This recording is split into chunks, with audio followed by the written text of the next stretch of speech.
Very. This one. I always have to get my audio reset.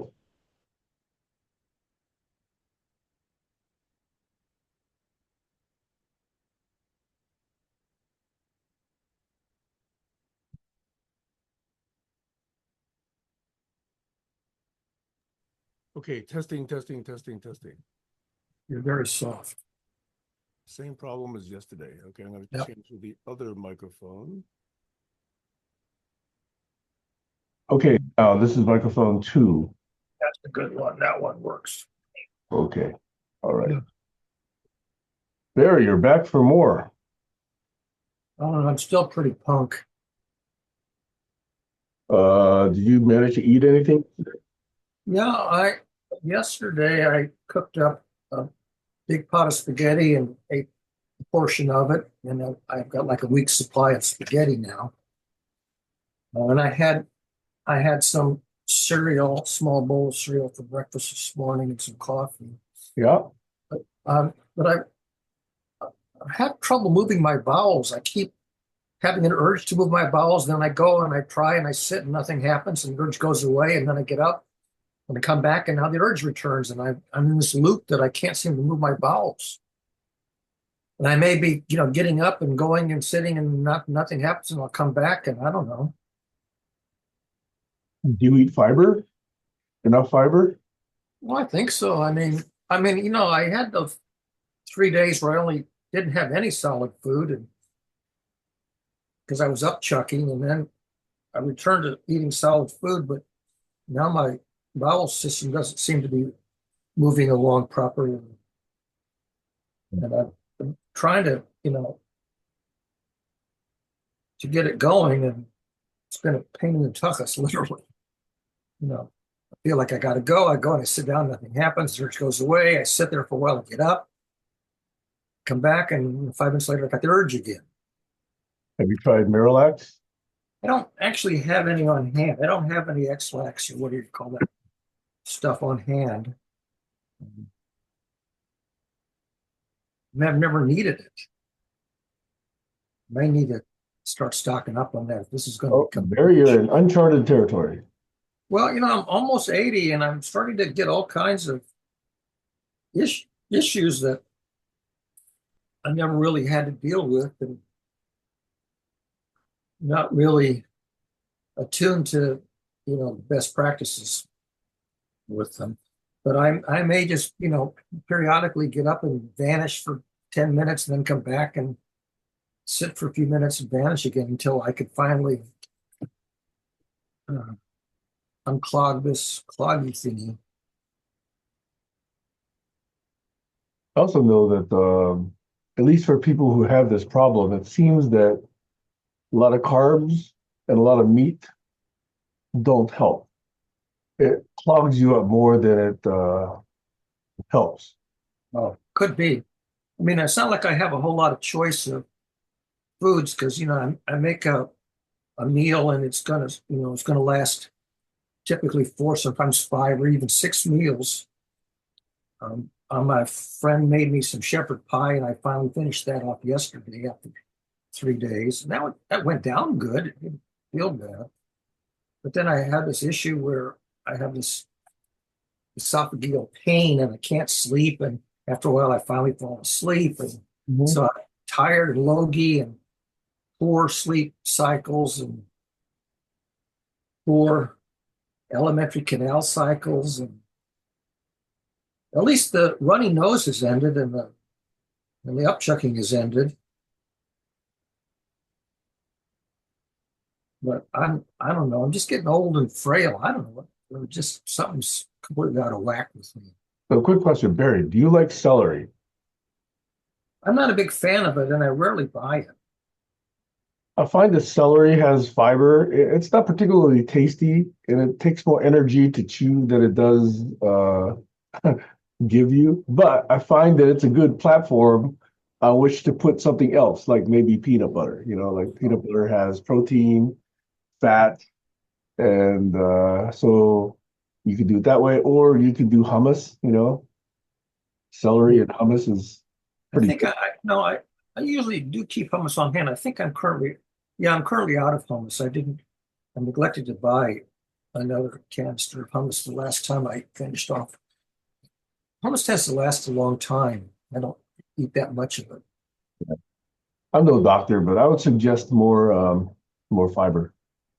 Well, yeah, I mean, I was eating cereal with milk, and raisins, and bananas for the last 4 mornings, and drinking coffee because I figure, well, liquids should liquefy my bowels, and I've been drinking plenty of liquids, but that doesn't seem to be solving the problem. And then another point that I think Josh often makes is, do you look after your gut biome? Have you taken, let's say, a regimen of probiotics if your nutrition is irregular?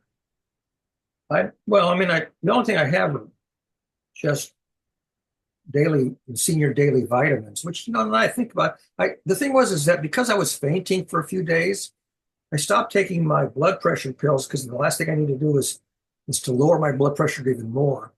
But as I realized that when I stopped taking my blood pressure pills, I also stopped taking the daily vitamins because I just wasn't keeping track of what I was supposed to be doing. I am taking the tamsulosin, which makes me pee.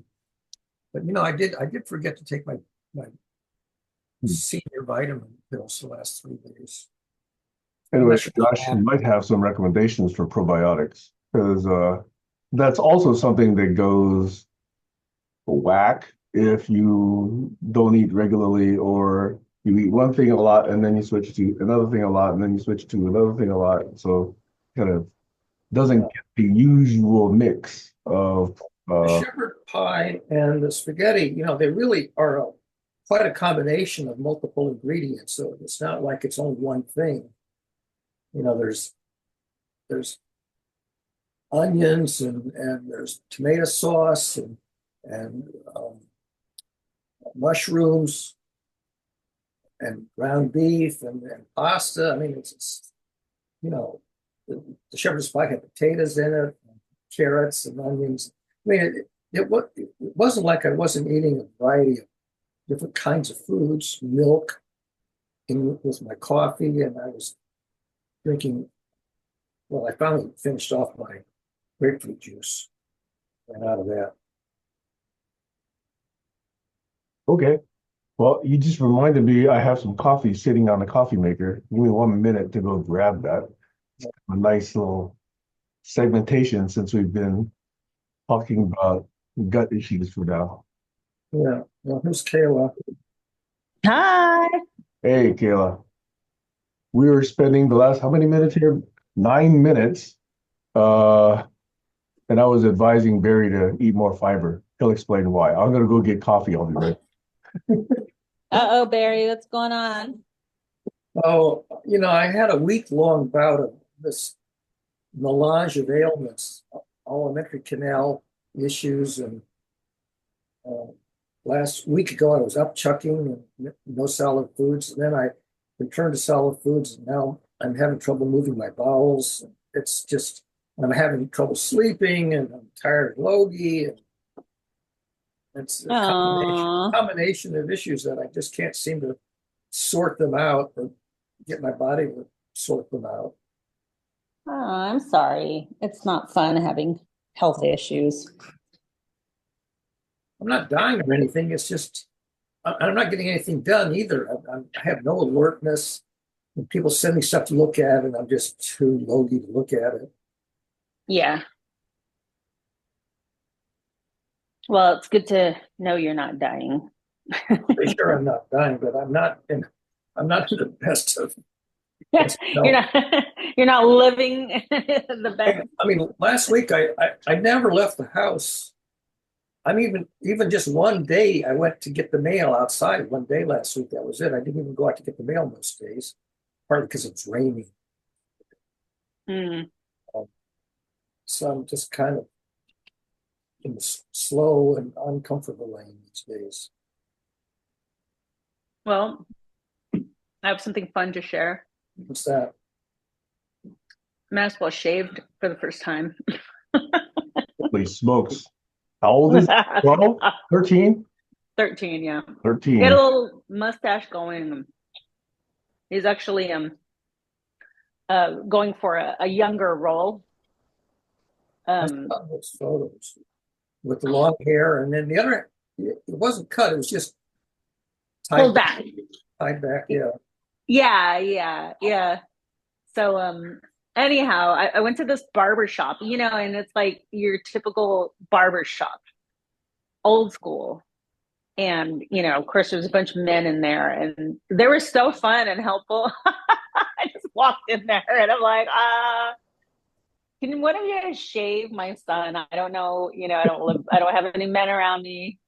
And they're all like giggling and stuff. And they're like, yeah, let's shave them. And so I got like a really nice 20-minute tutorial on how to shave while I was watching Max get shaved. But it was so funny because they were just cracking jokes like, oh, now he's going to get a beard. He's going to start growing in really fast. I'm gonna make another pass at the restroom and see if I can do anything this time, because I keep getting the urge and then nothing happens, but I'll try again. Aw. Well, good thing it wasn't me. You can tell I don't have a lot of advice about shaving.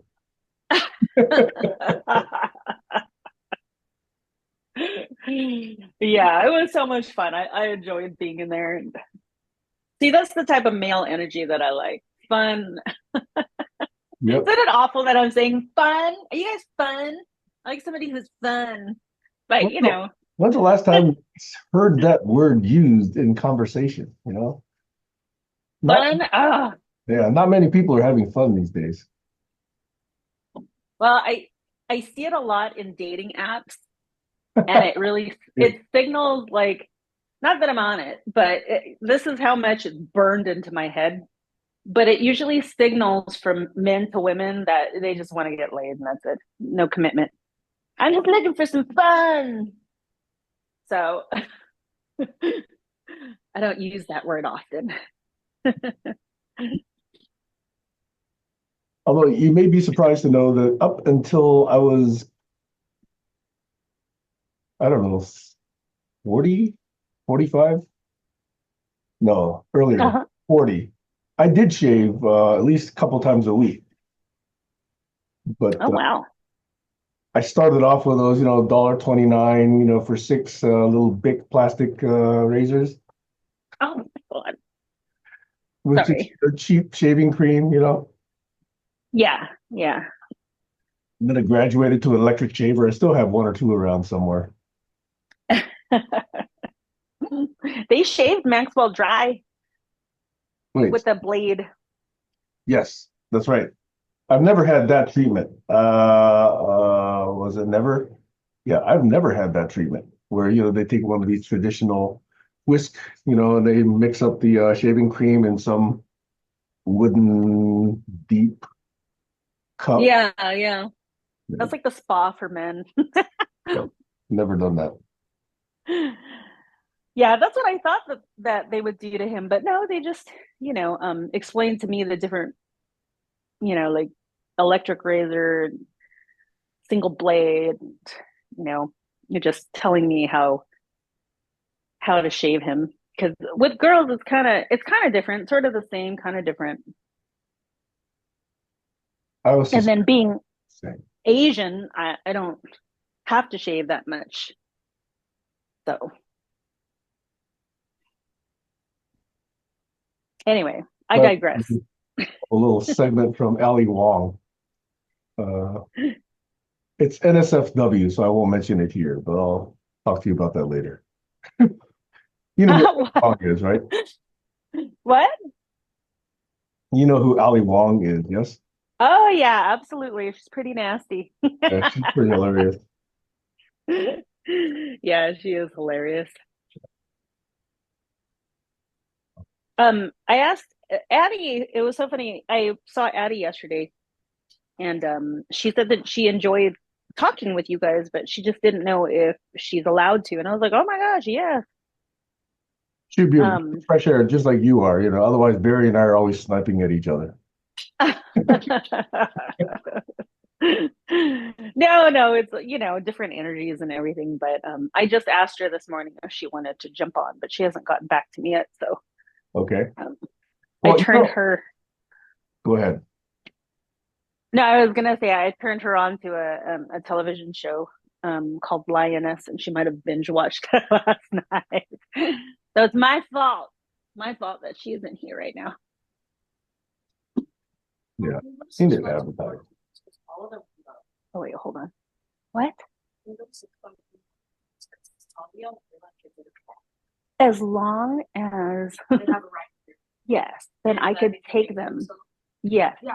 So Layla asked her mom, I'm pretty sure she said yes. I don't know. She asked her mom and Okay.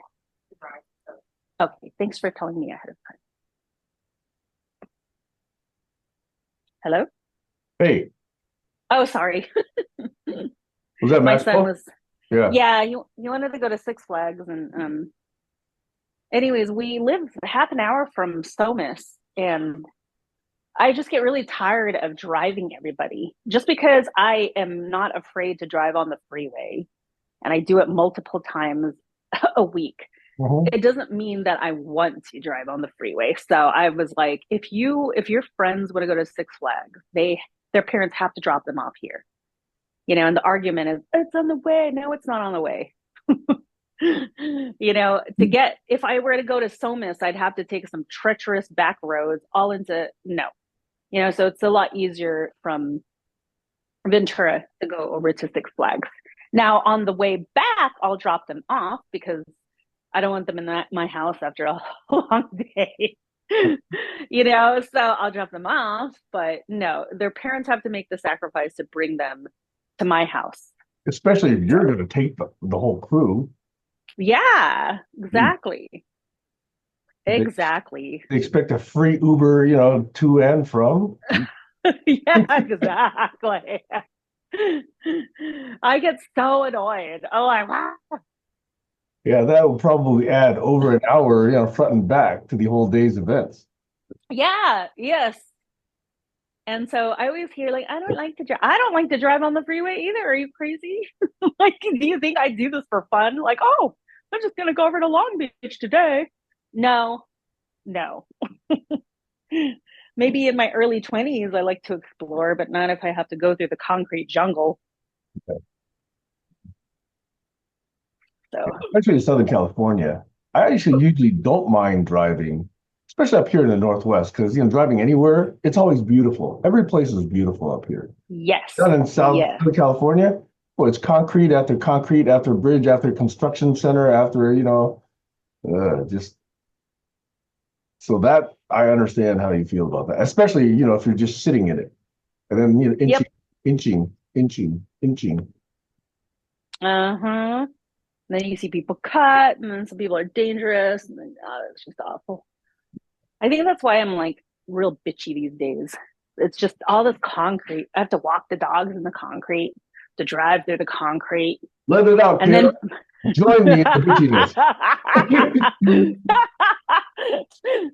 people fucking like my family and my friends, they want to go to vacation in the concrete. I'm like, oh, it's not vacation to me. Well, let's see.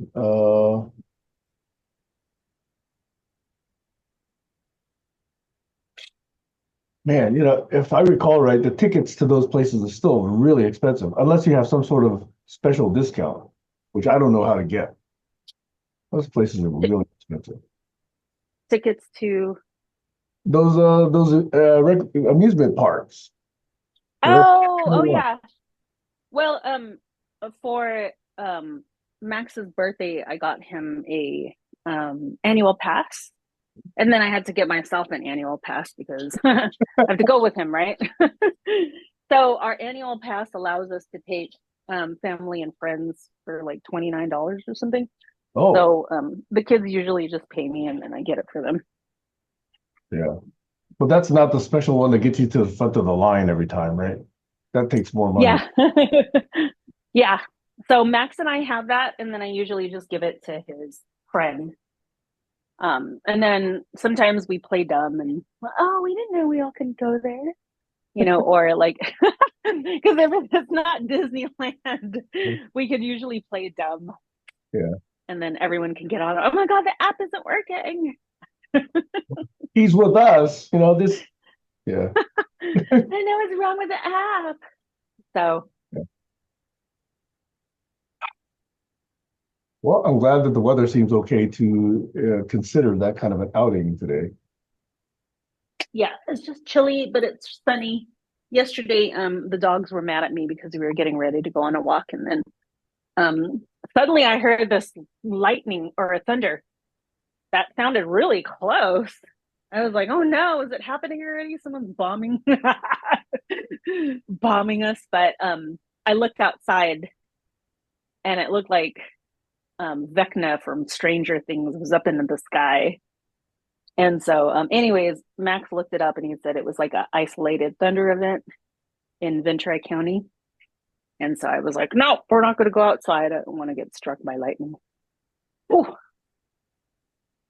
So I'm free associating here, but I've heard reports of big drones, and I haven't really read those articles yet. Do you know what that's all about? Or Barry, do you know what that's all about?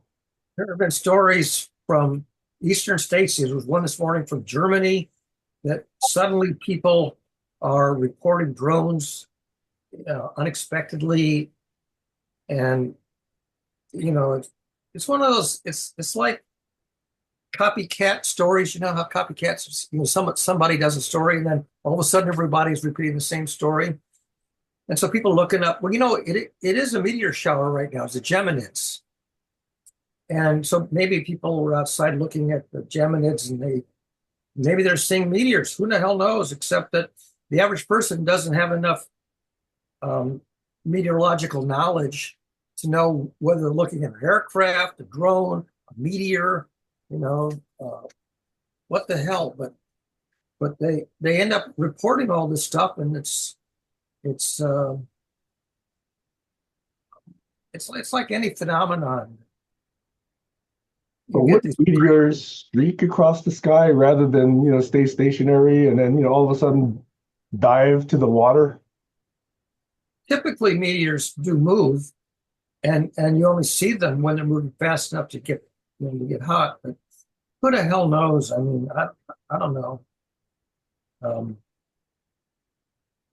You can speculate till you're blue in the face.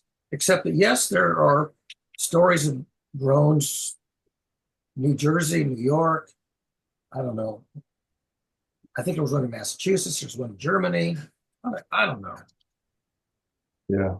I haven't given it much time, but Kayla, what do you know about it? Because it just seems like all of a sudden there's a lot of these reports, and I take a look at one or two of these pictures. They don't look particularly, tight formation. They don't look particularly man-driven, but I don't know what that means. Have you seen these reports? A UFO? You saying it looks like a UFO? UAP. So yeah, UAP. That's the new word. I keep forgetting the acronyms, but Yeah. I just probably the same thing as Barry. Some of them appear to be the size of a small car. People from particularly the East Coast are videoing them. Hey, So I don't know. I haven't looked at it yet. I haven't really. Yeah, I haven't looked it up on TikTok. nobody's coming out and saying, I know what it is. No government saying, oh, these are just weather balloons. Nobody's just saying, oh, I have a formation of $199 drones that I'm just programming here and there. Nobody's coming out and saying that. If they are, I haven't really been on any channel or social channel to explain it. So I'm going to test Barry's memory back in history and trivia. Barry, do you recall, I think it was Phoenix, Arizona, 2 or 3, 4 decades ago, there was this very, very large UFO that hundreds of people reported flying over Phoenix? You're not talking about Roswell. You're talking about something other than No. Roswell. I know Roswell, that's New Mexico, and that was way, way earlier. I'm talking about this, I think it's Phoenix, and this thing was extraordinarily large, according to reports. I don't recall any story. I don't recall anything. Do you know what decade it was? No, my bad memory suggests it's about 3 or 4 decades ago. Oh, 3 or 4 decades. We're talking about 80s or 90s. Yeah, something like that. I don't have any recollection of any unidentified flying object in Phoenix 3 or 4 decades ago. I don't know. Kayla, you ever heard of that? Yeah, I have. Oh, There have yeah. been, but yes, I did. Why? What are you asking? What are you alluding to? Because that was a West Coast phenomenon. And nobody on the East Coast saw that. Whereas these drones now seem to be on the East Coast, and nobody on the West Coast seems to be reporting these things. So uh, Yeah. seems like there's pretty localized phenomena going on. But I've also was surprised that it's now gone to Europe, according to Oh, Varian. yeah, yeah. Yeah. Well, there's a story in Der Spiegel this morning. I only heard the headline. I didn't hear the story. Yeah, I would love for aliens to come over here and just, set us straight. Yeah, exactly. Please come. Yeah. Do Yeah. something. And if they say, take me to your leader, I'd say, yeah, there he is, take him away, I'll tell you, anything that happens, the fear factor will be the dominant one that governs behavior. You think? I Yeah. know. Yeah. I'd be relieved. Anytime there's an unknown and you have a possibility of reason to be afraid, those who are afraid will be the reactors. Yeah, they'll be the loud ones. I agree. But who would go halfway across the solar system, the galaxy, the universe, whatever, come here and see a bunch of puny little, incompetent creatures and say, oh yeah, let's make them do whatever we want them to do. They couldn't even rely on our competence and our reliability. Why would they want to do that?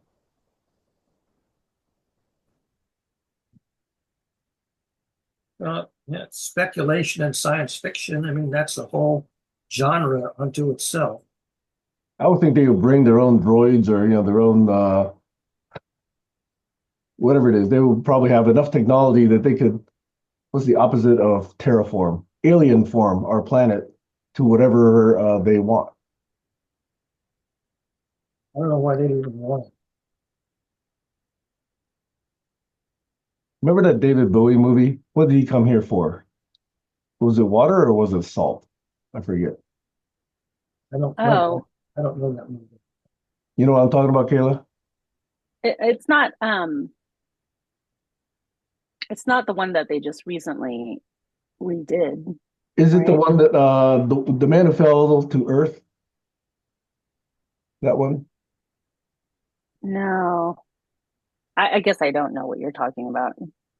But I do remember a David Bowie movie in Yeah, the when he desert. played an alien coming to Earth. Oh, okay then. I have no idea what that was about. I'm pretty sure I didn't see that movie. I was a kid. What is that? Who, me? Or Barry? I didn't understand Barry's reference. I said I'm pretty sure I didn't see that movie. Oh, okay, I just looked it up. It's a 1976 film. Uh, Yeah, David Bowie played this guy named Thomas Jerome Newton, who crash lands on Earth, seeking a way to ship water to his planet. Yeah, he was a strange character. He's a strange person.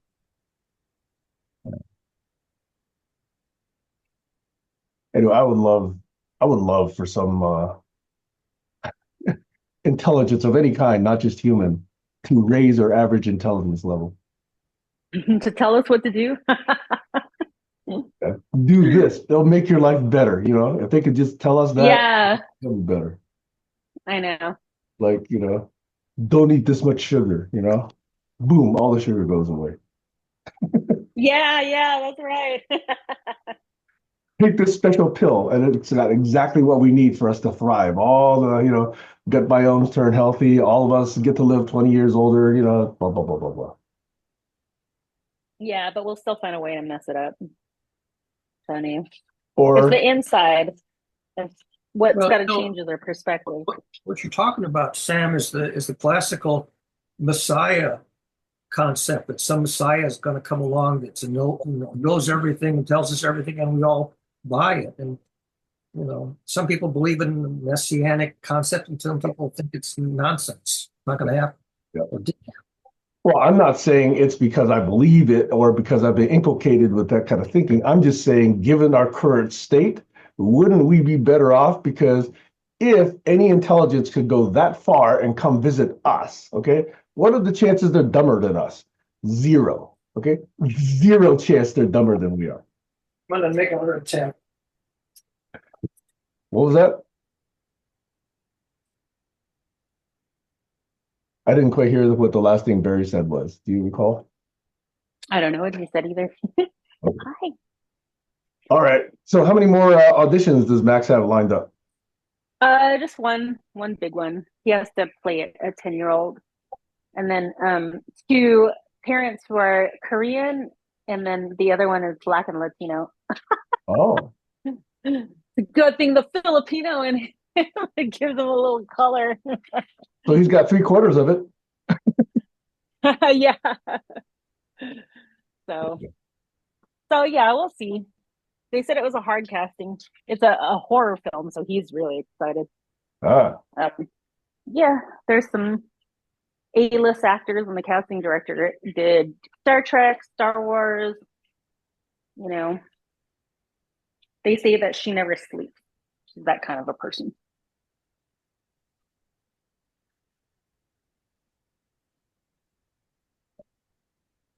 didn't you do an audition not long ago for a commercial? Who, Max? You.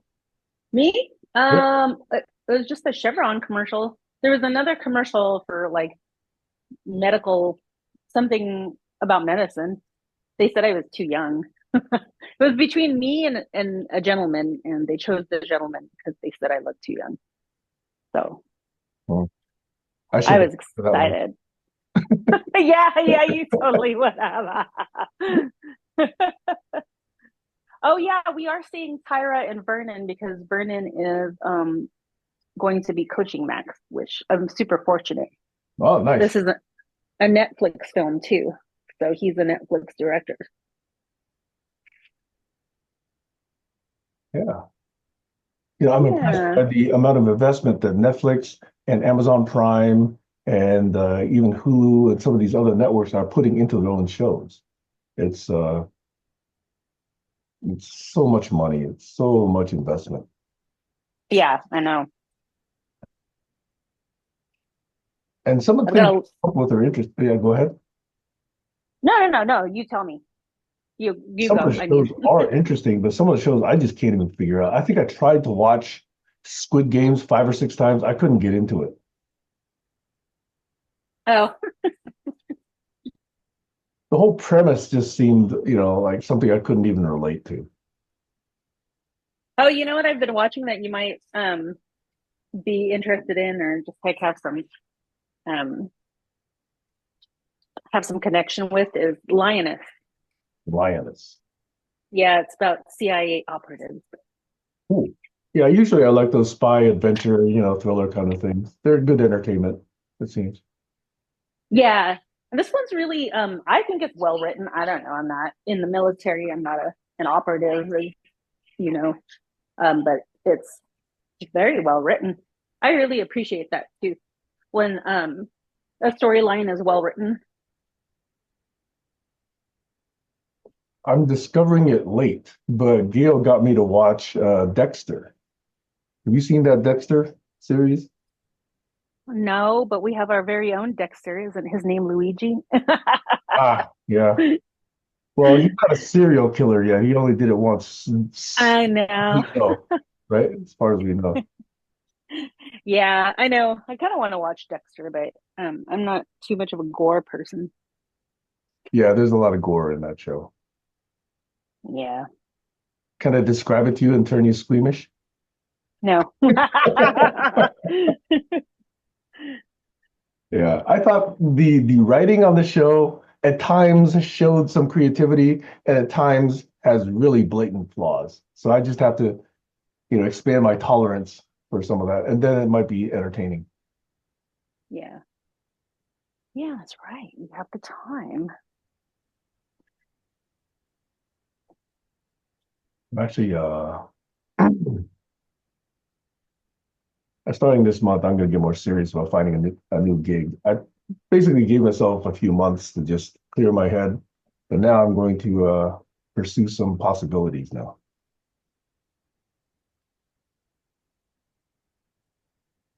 Okay. Cool. Care to elaborate? Not yet. But I can't even believe it's like 10 days till Christmas, and I haven't even thought about Christmas or the holidays yet. It's the 15th I, already. I haven't really been interested, to be quite honest. I've bought some gifts, not all gifts. All of them are in boxes. It looks like I'm moving, but I'm not. Oh, And aside from putting up the tree and the ornaments, even my friend or Addie yesterday was saying, "How come you don't have your lights up? Because they usually have them up." oh, I'm like, I don't have time. I yeah. feel bad because it's usually my house is usually lit up and it's nice and everything, but nope. Yeah, I remember how ornate your Halloween decorations used to be. Yeah, I don't know. I've just been I've just been tired and overwhelmed. It's a good thing that I quit or I resigned from being the director of dance.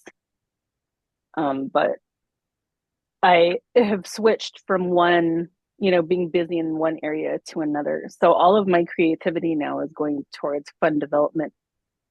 My evenings are probably busier than they've ever been with like board meetings and social events that I have to attend to. And then I enjoy my leadership academy. That's fun, but that's also very time consuming. It takes Yeah. me away from work. That's the one where you hobnob with like local politicians and meet this young mayor type guy. Is that the one? No, this one is all the local leaders. I think there's about 30 or maybe even more local leaders in Ventura County. And what we meet once a month that they have a program for us. Like this Friday, it was about land use in Ventura County. So we had a panel of, guys who are in housing, you know, um, planning, city planning, and people have put together projects for the state. So that was really interesting. It's all really, really interesting, but it's heavy. It's a lot to think about. So if each month they focus on a certain social or community issue, is this basically preparing you or grooming you, shall we say, to become, let's say, a politician candidate nominee in the future?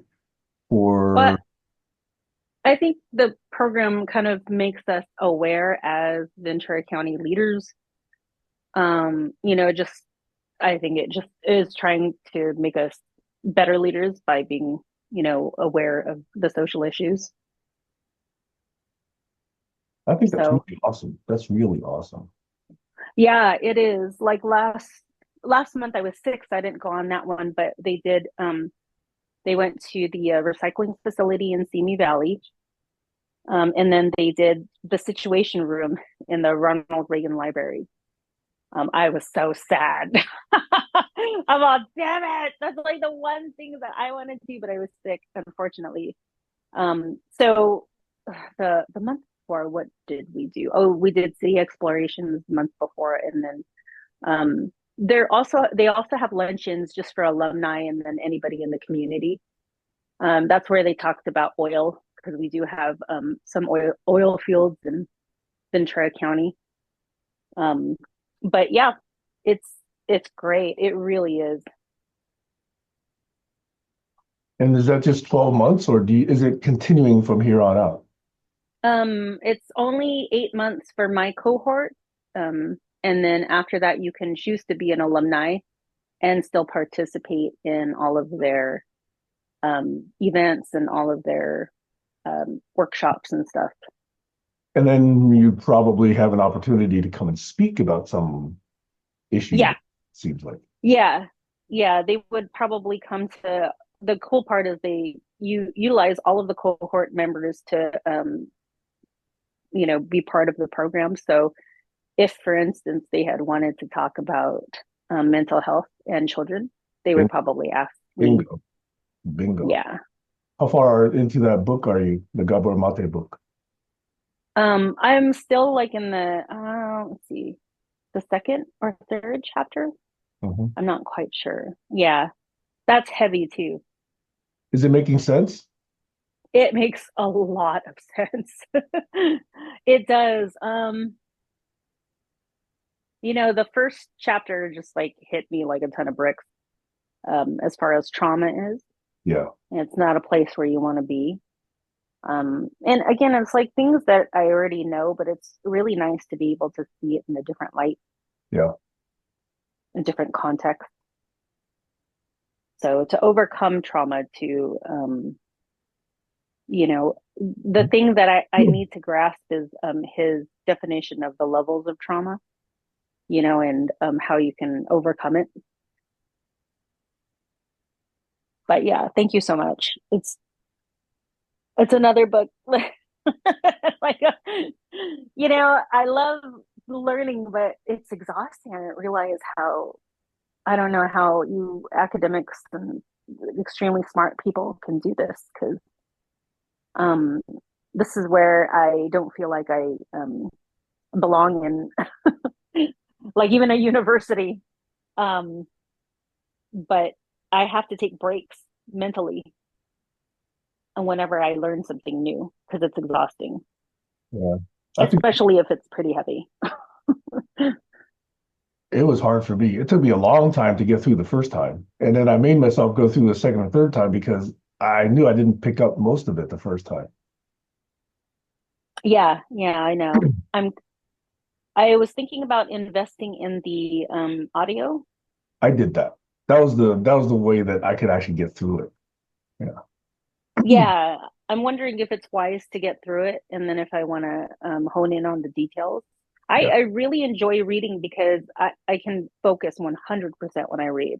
Mhm. It's a form of meditation for me, is to read. I love it. Everything. I'm calm, I can focus, I can soak everything in. But this one, like maybe I should listen to it and then go back for the details.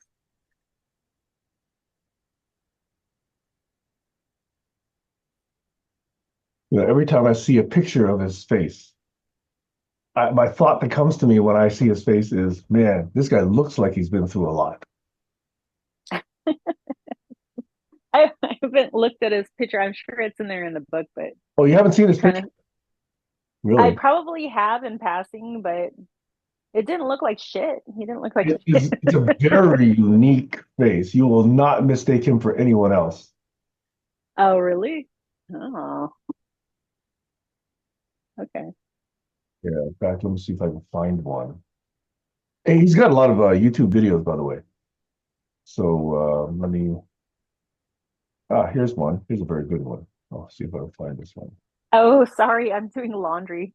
I, I like, won't have So I haven't time pasted to. it yet. I will soon, but Yeah. I just make sure people know what I'm talking about here.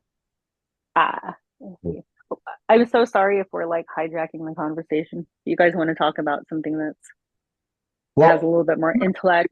ask about, but no, all of this is a good precursor because it may be difficult to get through the questions that I'm about to ask. But let me Ooh. where's oh, it's a very small picture, but let me share it anyway. Here it is. Here it is. I'm gonna paste it into the chat. Oh my God, you're gonna make me move. Oh damn. I wonder if it came through. It's just a bunch of letters and numbers. It's not a picture. Should be. You have to click it to something. I said copy image, and why does it not do this? Do I have to click it to see the image? All right, I'm gonna copy the image address, and let me see if you can actually just click on it to see the image. Ah, darn it. Woohoo. I love it. Man, all this crap is coming through. Nothing works anymore. What a horrible link. That is the ugliest link I could see. Sorry. Man, I think Zoom has gotten worse as far as this chat functionality. I mean, it added pictures, but now it doesn't work well. Potential security issue detected. Sam sent you link web page. Files with this extension may be harmful to your computer. Are you sure you want to download this file? So you have to say, I want to see it or not. Yeah, forget it. Let me see if I can find a non-harmful image. Yeah, there's a whole lot of stuff that's scamish or insecure. And Did I mention I hate my Windows computer? It's the slowest of all my computers, even though it's got 64 gigs and a i7 late generation. Ay, ay, ay. This Windows machine is just so full of crap. And I tried to eliminate the crap, but it's not easy. Okay, here's a picture. Let me see if I can copy this picture. Copy image. I'm send you this one. All right, try this one. Yeah, that one looks like it's going through better. oh yeah, that's a picture of Gabor Mate. Is that his name? Gabor Mate. Yeah. Oh, I see him now. Not Yeah. bad. Yeah, Yeah, but he does look like he's been through some shit. and Marie knows it. You know, She's, Sorry. I think he lives in Vancouver, only about 2 or 3 hours from me. yeah, Anne Marie knows him. She talks about him a lot. She's somehow corresponds with him or something. Has she met him? Because she's in Vancouver also, right? I'm pretty sure she's met him because she mentions him a lot Mhm. and is kind of a fan of his, and I think she knows him personally. Mhm. Is he at the University of British Columbia by any chance? I don't recall that. Because she's also got an appointment there, so maybe that's how she knows him. Uh-huh. Oh, you know the other bad thing about these chat things? Images don't get saved in the chat transcript. They don't. So you share these and then they're lost, when you look back at the transcript. Oh, no. Yeah, so in his book he talks about the childhood he had and how difficult it was and how it sort of shaped him. So I think a lot of that is relatable. He's an intellectual, and she hangs out with intellectuals. So, You have to wear something fitted. Yeah. Okay. So Barry, I hope you're feeling better. well, I'm going to make another attempt here. Okay. All right. Hey, Kayla. Hey, what's The up? thing I want to bring up is, again, I think it was last weekend, either Saturday or Sunday. Barry and I had another moment. I'm not sure you were there, but I think Josh was there. So I shared that video on Facebook somewhere, and I got, I don't know, 6 to 12 different pieces of commentary back. And I thought that was something I was willing to look at because it points to how a lot of people don't like what's going on here in these conversations. And I, of course, want to own that and wanted to examine that and sort of do that maybe with you and Barry. But that was one thing that I thought might be interesting. On the other hand, it might be too me centric, so that could be something we could defer as well. But that was the one thing I was leaning into. Josh, if he's listening, probably would have a perspective on that. Can I say something? Please do. I've been feeling very guilty. And please be honest with me. Everybody knows that I don't like people who talk too much. But since I've had multiple reflections these past couple of weeks on my life and myself and my role as a leader and my role as a mom and a friend, and anyways, I hope that that has not deterred anyone from speaking, you know, because I know I've said it multiple times, like people don't know how to shut the fuck up. And I've begun to explore that maybe that's not the best the best way to approach trying to collaborate and be, you know, open to new ideas, because people they need to talk. So I really apologize to anyone here if they felt that you guys didn't have a voice because I said that you guys talk too much. Because now I realize it's probably not, well, it's not probably, it's not a good way to be. Anyways, I just am putting that out there because it's been on my mind. Can I respond to that? Yeah. I personally haven't felt that in the slightest. And on the other hand, a lot of the feedback that I got, in this little snippet between Barry and me was that Barry was saying I rant too much, and other people agreed.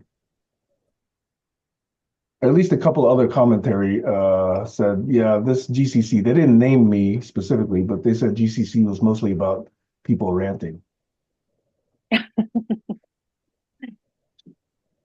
So I know, but like, is that, so I just have to think like in a lot of spaces I'm at, the same people talk, and it's really, really frustrating.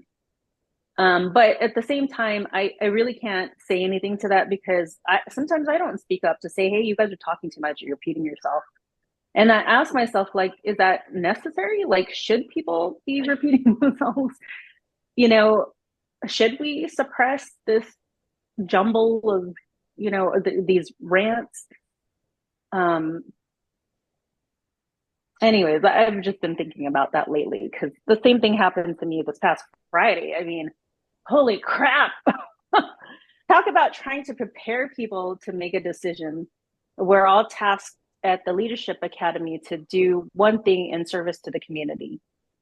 And everybody has ideas, of course. But the one thing we unanimously agreed a couple of sessions ago is we don't want to put together events because there's several fundraisers in the group. And we all have events and we're tired of it. So we also didn't want to compete monetary wise because the last cohort made $100,000 or something insane. And we're like, yeah, we don't want to like do that to the future cohort. So we decided on mentoring, and then suddenly we were 20 minutes ahead of schedule, and I was excited because I want to go home. And then we spent a fucking hour and a half talking about it. And it's kind of like, we talked about this like 2 meetings ago. And anyways, we finally voted to do 2 things. One of them is to mentor and to do a fucking fundraiser. But anyways, I'm happy that we came to a decision, but all of the hour and a half of talking, in my opinion, was very unnecessary when 2 meetings ago, we had already decided to go a certain direction. And then somebody did the legwork, and suddenly when she spelled it out, people just didn't, oh, that might be too much, or blah, blah, blah. I'm like, fuck. I'm sitting here, I'm just sitting here and listen to you guys. So that, I realize that's me though. It's not everybody. I appreciate that we actually did come to a conclusion and did vote on something, and we are hopefully, cross my fingers, please God, going in that direction, and that the conversation hopefully is now going to be about delegating. Anyways. I can't imagine doing that in a group of 30 people. Might even be more. I can't stand doing that in a group of like 5 or 6. I even have my own committee. I tell them multiple times, like, I'm about getting to the point. I don't want to, everyone's volunteering to do this. Like, I want to honor everybody's time. And I always come forward with, let's get to the point. If this is a ideas meeting, then, ideas will be tossed around as a delegation meeting, and then we'll delegate. But we're all moms or dads, and we've all got lives. So let's get to the point. But then I realized my committee members have not been talking as much. And I'm like, shoot, did I do that? Did I just shoot myself in the foot? So.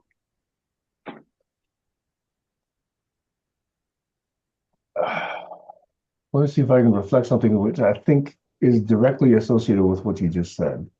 And that is, in the last 2, 3 weeks, I wrote up a few sentences that was an admission of failure to myself. I started these conversations in 2017, trying to explore co-creation. And I wanted to see if we could do it in a very egalitarian way, that each of us comes and are treated as equals and have equal input into the creation process. After 7 or 8 years, I'm of the conclusion now that equal co-creation doesn't happen. Somebody has to take the lead. Somebody has to understand the vision and put together an initial structure. And what's important in that co-creation is who's on board, who supports that initial vision, who's adding energy to that initial vision. Now, it's a sad thing to conclude, but I can't think of a single example where two people equally co-create something. Jobs and Wozniak, they didn't. Jobs was the marketing guy, Wozniak was the technical guy. Ballmer and Gates, it was asymmetric. You take a look at any of these teams, usually somebody has the vision, and the first, the second, and third followers are what add energy to that vision. And I'm kind of thinking, if something needs to get created out of these conversations, I think somebody has to put that vision together and then create that structure, and people can either get on board or decide to do something else.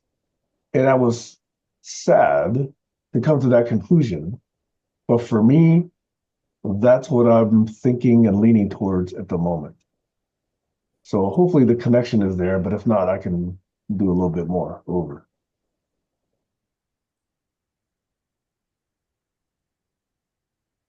I'm pausing because I realize that I've been talking a lot,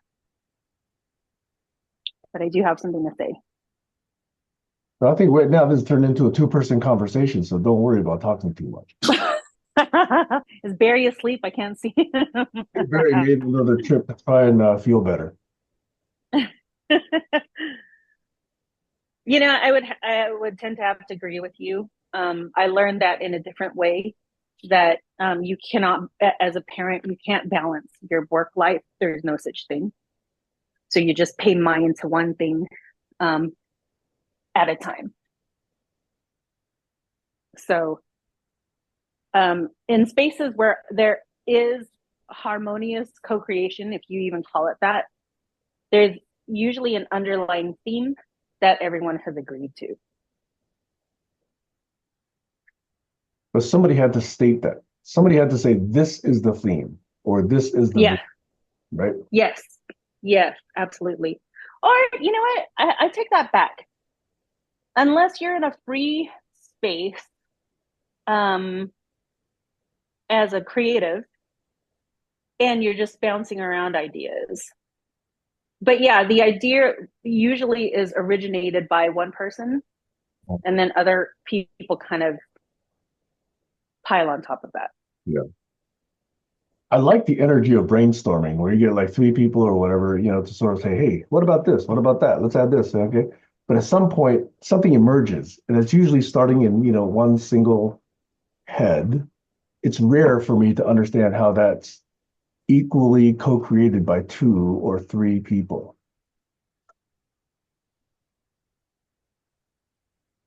But I was hoping to be able to see that in these GCC conversations. I was hoping that would emerge. And in fact, out of the posting that I made this past week, one of the criticisms was this Bohemian practice of letting someone speak and not interrupt. At least 2 people said they didn't like that. They wanted to be able to interrupt. Oh my God, who are those 2 people? So I'll never be friends with them. You read the commentary, it's quite apparent. Barry is one of them. He went on record saying, yeah, he should be able to interrupt. The other was Glenn Gaslin. I don't know if you remember Glenn, but he was saying that oh, really? Was something that made him depart these conversations because of that rule. Oh. Well, I don't know, define interrupting. I mean, would interrupting be raising your hand respectfully or just talking over that person? Let me go back and read it because Glenn made a very thoughtful, thorough response to that posting. In fact, let me send the link to that posting right now because it was into a group called Conversational Experiments, which I'm not sure you're in. Here we go. Yeah, here's my posting. For the record, I will put it in the chat transcript as soon as my slow Windows machine comes back up. Ah, geez, I'm still waiting for Facebook in Chrome. Tick, tock, tick, tick, tock. By the way, I didn't mean that towards Barry for sure, because I'd still be friends with him, even if he interrupted. Well, it's good for people to be clear. And at one point, I had a spreadsheet of practices, and I said, this is one practice. Are you on board? Are you not on board? And so it's good that people get explicit about what they believe should be the guidelines for good conversation. In fact, I would like to revisit that. But a lot of people thought that was also too much structure. I guess people didn't like making everything explicit. Oh, I come like structure. on, Facebook. Jeez. Oh, finally came up. Here we go. All right. I am going to put this link here. Here we go. Let me see if you can see it or whether that's a private group. Oh, you're on your phone, so you may not be able to click it. Yeah, sorry. Well, anyway, it's there for I'm sorry. no issue. All right, so if you like, since you're not able to click it, and since it's just the two of us, let me read a couple of these comments. If this is of interest to you. If not, I can talk about it with Barry and Glenn and others separately. No, go for it. Okay. Oh, now I can see that Barry is not there. And Josh is forever on mute.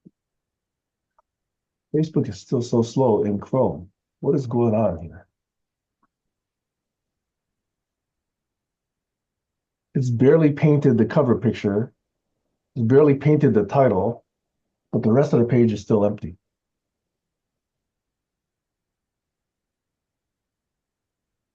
Okay, here we go.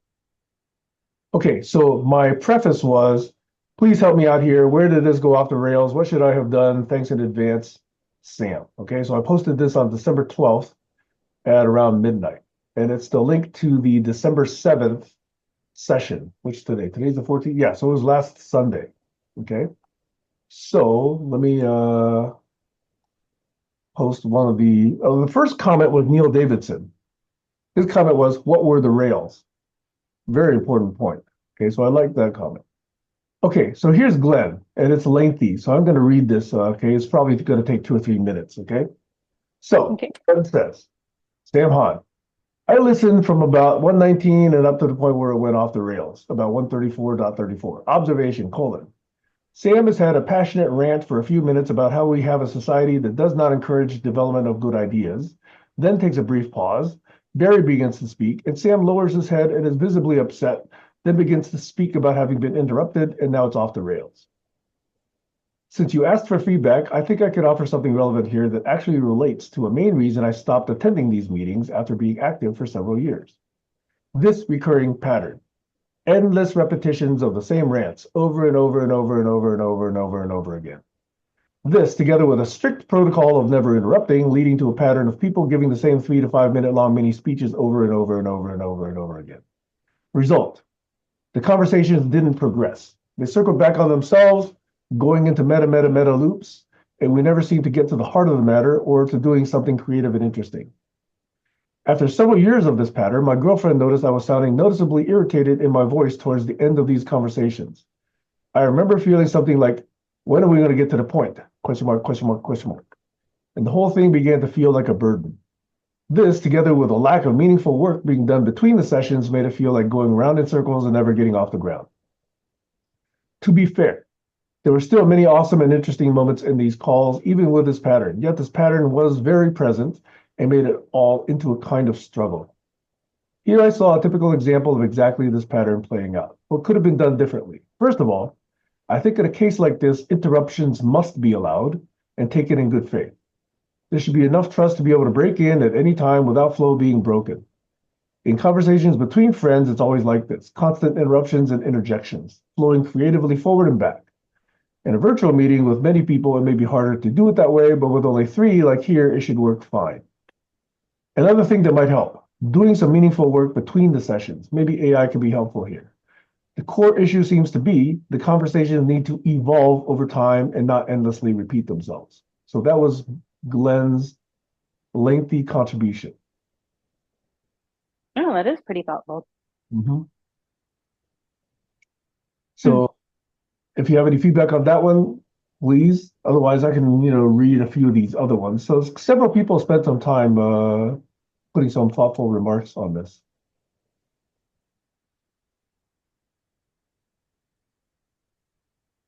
I mean, I would have to agree. The same people say the same things, and I also find myself doing that as well. For a while, I was referencing dance again. But again, I don't know what everybody's intelligence level is like, and I'm not saying that to be mean. I'm just also saying that because sometimes people do need things repeated to them to remember. I oftentimes like to watch the same movie if I enjoyed it, just to see if I can find something else in there. I don't necessarily agree, of course, with the interruptions. I do think that it depends on the interruption. If somebody is taking a long time, I myself am fine with being interrupted if I am talking too much. That's the only thing. If you have several people in a room and one person's hijacking it, ranting, and no one's saying anything, I guess that would be a call for, politely interrupting and gently reminding that person that they're repeating themselves. Like we've gone over this before. So it's difficult. It is really difficult. The person who puts together these leadership meetings said that this is the most difficult thing every single cohort has done, is to agree on one thing. But once they agree on one thing, that's when, you can go past it and actually take it into action.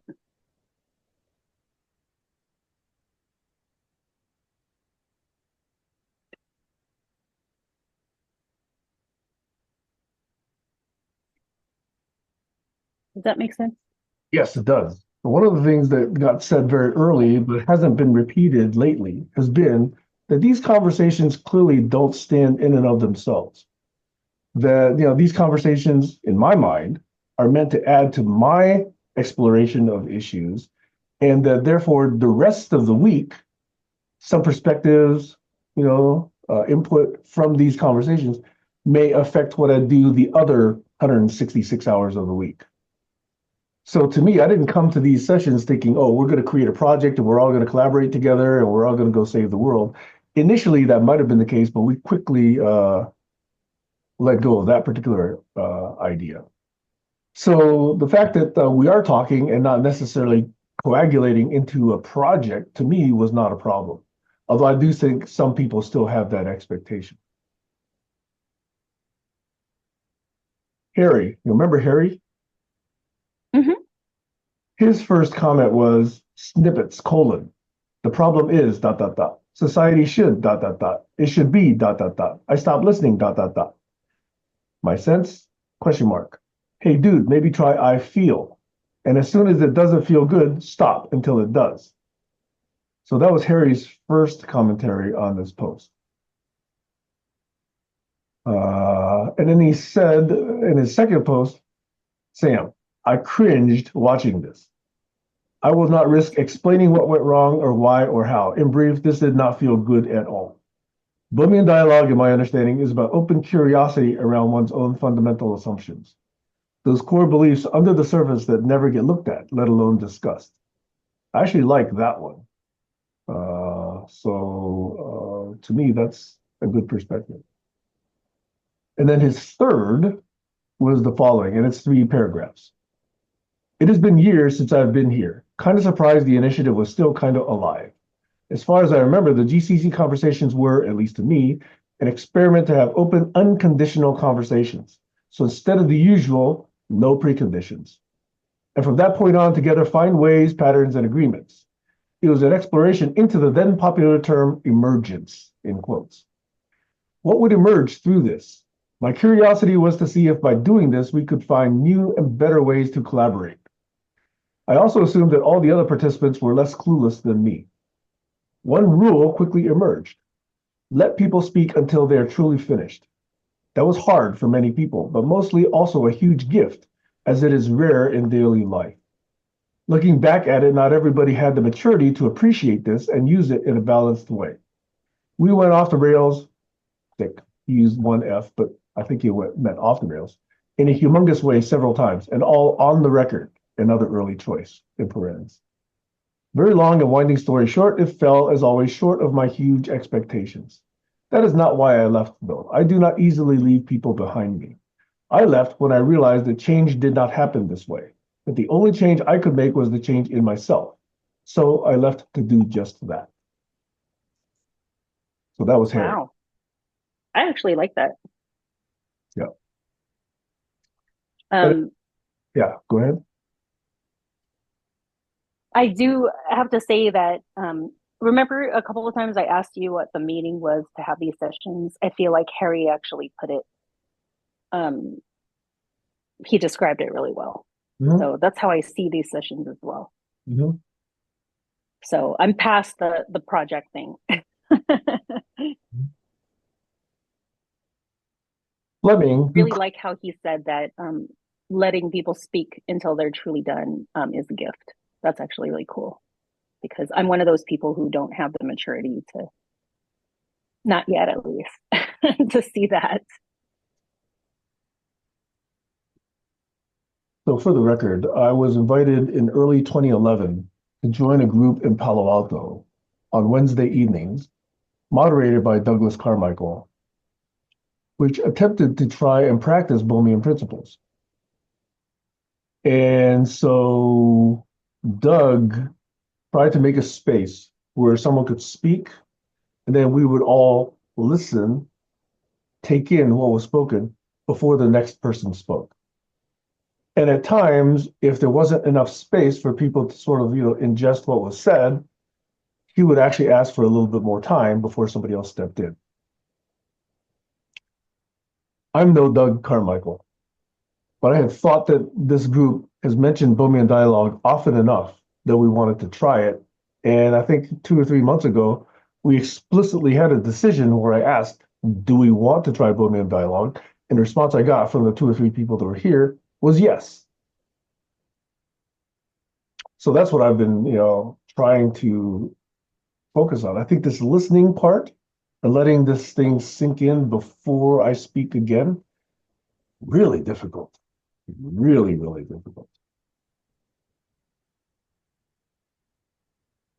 Anyway, so that's a little bit of feedback on that matter. And I think it didn't happen unless Doug took that moderator role. Yeah. I could see that. And for the record, Neil Davidson also had multiple responses here. And Fleming Funch also had a fairly 1, 2, 3, 4, 5 paragraph response here.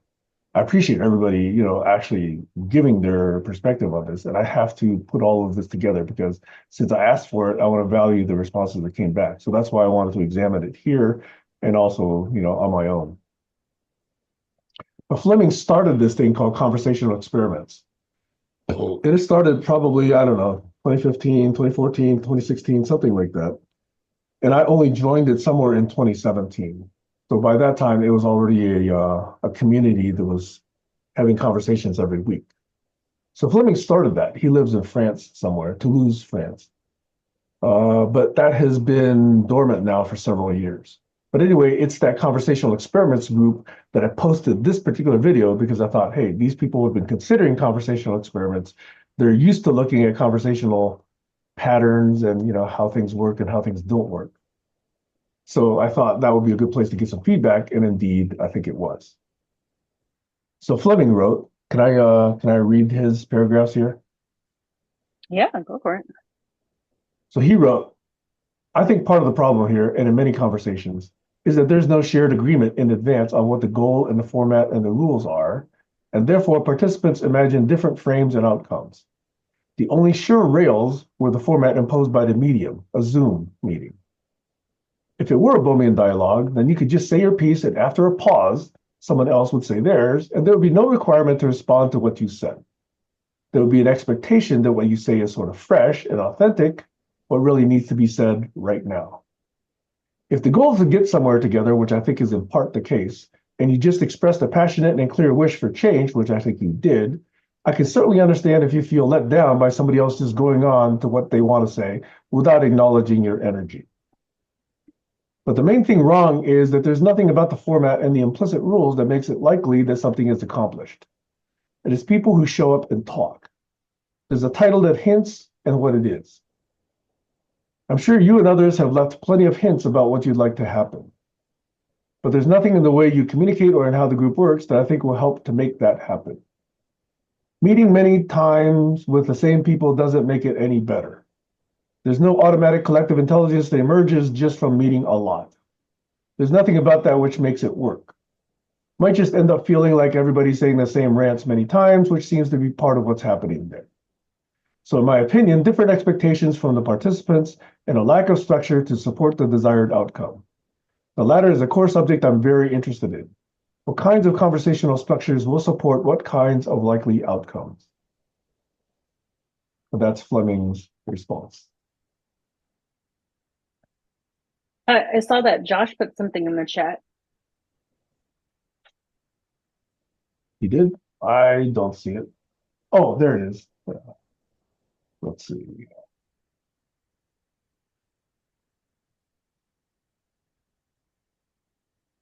I just have to download it before I can see it.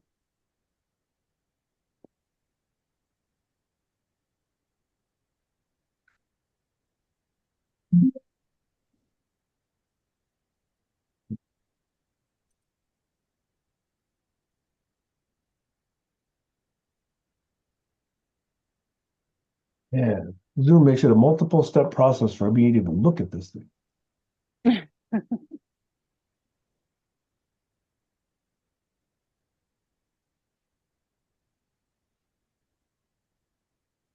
And my slow Windows machine doesn't help.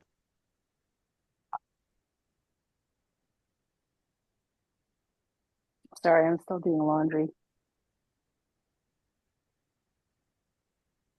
Okay, here it is. Let me see what this says.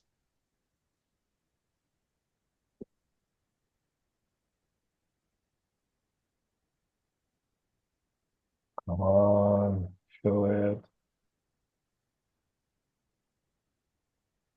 Because in the chat, it's too small for me to read.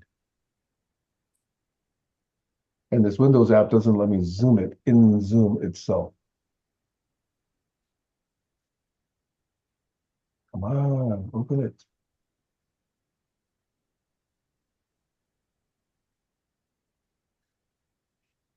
Want me to read it, Sam? Yeah, because my machine is really slow. Yeah, sorry, I was just making coffee, so my hands are wet from the sink. It's from Cheryl Anderson Spenceri, Yep.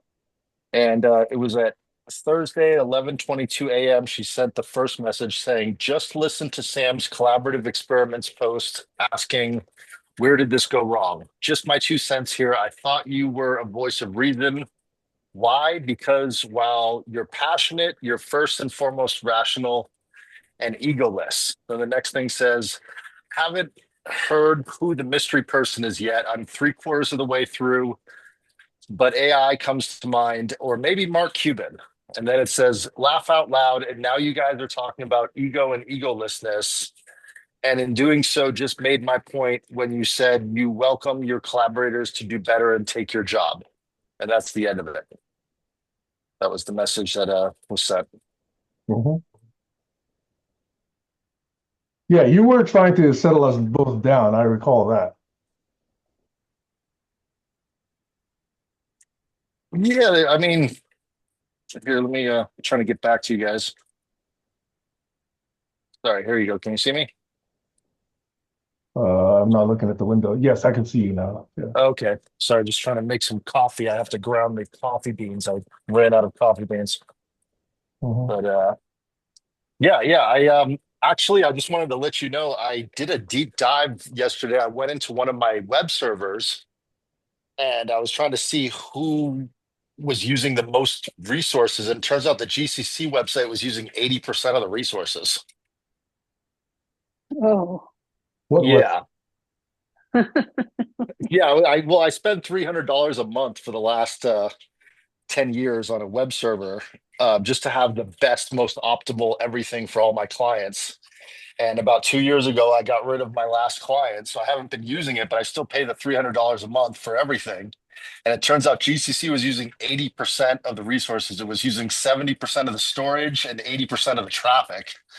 And it's because I built it with BuddyPress, which was open. And I think a lot of people were posting in the back end and blah, blah, blah. So Hmm. I made the executive decision to put a bunch of stuff to Notebook LM, and then I turned it off because I don't want to pay that money anymore. I think Oh, that's $30. a I lot. did the math and it was a lot of money. Yeah.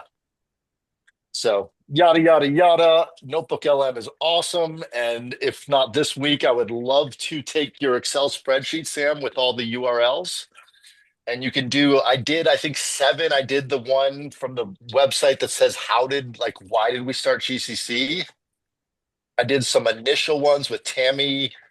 So I put in about 9 different ones and I said, okay, just tell me more about what you've heard. And it did a whole list of characters and what it thought about Barry and about Sam and about, Harry and Tammy and blah, blah, blah. And it was pretty interesting. And it had Lucy in there and it had all different people. So anyway, I've had fun over these last years doing all this. I just want to say, Sam, I think it's great. And I think there's literally so much content. If only we had LLMs and AI to go sort through it, and we do, and it works. And I'm just so excited to do this with you guys and it's so exciting that you invited everyone back to comment on that video. I think they're going to have a blast going through and what happened with the first. I'm thinking of the highlights of our years, like the first guy that tried to kick out. We don't have a rule to kick anyone out because no one ever joined. How to argue. Like there's so many awesome things that came out of this. That was a big So deal. A yeah, lot of I'm things gonna we did badly, and a few things we did well. Yeah. and different expectations. I think I was listening to I was last night, it was fun because I was just kind of listening in the background to like you and Tammy just talking. Mhm. And you and Tammy had you were the ones that really kicked it up. Tammy had it on her channel, you had it on your channel before Doug and I had the first unblocking I put in there. Mhm. So there's so many things, and Glenn had so many. I mean, there was just so much energy from so many different directions. Yep. And then watching Harry and Tammy flirt, I was like, whoa, they started flirting way back when. That was cute. Now they got married. Like there's just so many, you can watch. Yeah, there's just so much. I just enjoyed it. And I remember inviting you, Kayla, when I first met you to even come here. It was Oh, great. yeah. Oh, that's right. Kayla's recruitment was on your part. Yeah. Yep. Yeah, well, she's like, what are you doing this Saturday? I'm like, I'm listening to a bunch of people talk about stuff. Come and join. And she asked why. She didn't ask why. She said, oh, that sounds cool. I'll try it out. She was open. And didn't you also, Yeah. Ira? Wasn't that also you? Yeah, I You met introduced Tyra. Tyra too. Yep. Yeah. And yeah, there's a lot of people that came in and out. And you introduced Sam, Yep. the other Sam. Yep. Yep. And I tried to introduce some of my other friends over the years. There's been a couple people that just kind of pop in and out. And Mr. Robert Best was there for a while. Yep. And yeah, and the whole PKE group that came in and blah blah blah. There's been so much. I mean, it's literally. I mean, the experiments were really fun on Thursdays, and Gertrude's Friday experiment of her traffic light thing. Do you guys remember that? Yes. Like that really, I was the butt of that. Like, in other words, no one wanted to do it a few times, so I had to do it like I think I did it at least 4 or 5 times. And so that was pretty intense going through her somatic. Do you remember doing that, Sam? It was pretty intense Yes. Yes. I did process. that a couple Yeah. of times. Yeah, it was good, right? Her rules It were, helped. it's not on the record. She didn't record any of those sessions. No. It's a very different But way. they were recorded in my heart. I remember them. Yeah. I remember doing a deep dive with you on hating Trump, letting it out of your body. Do you remember that? At our moments, yes, multiple.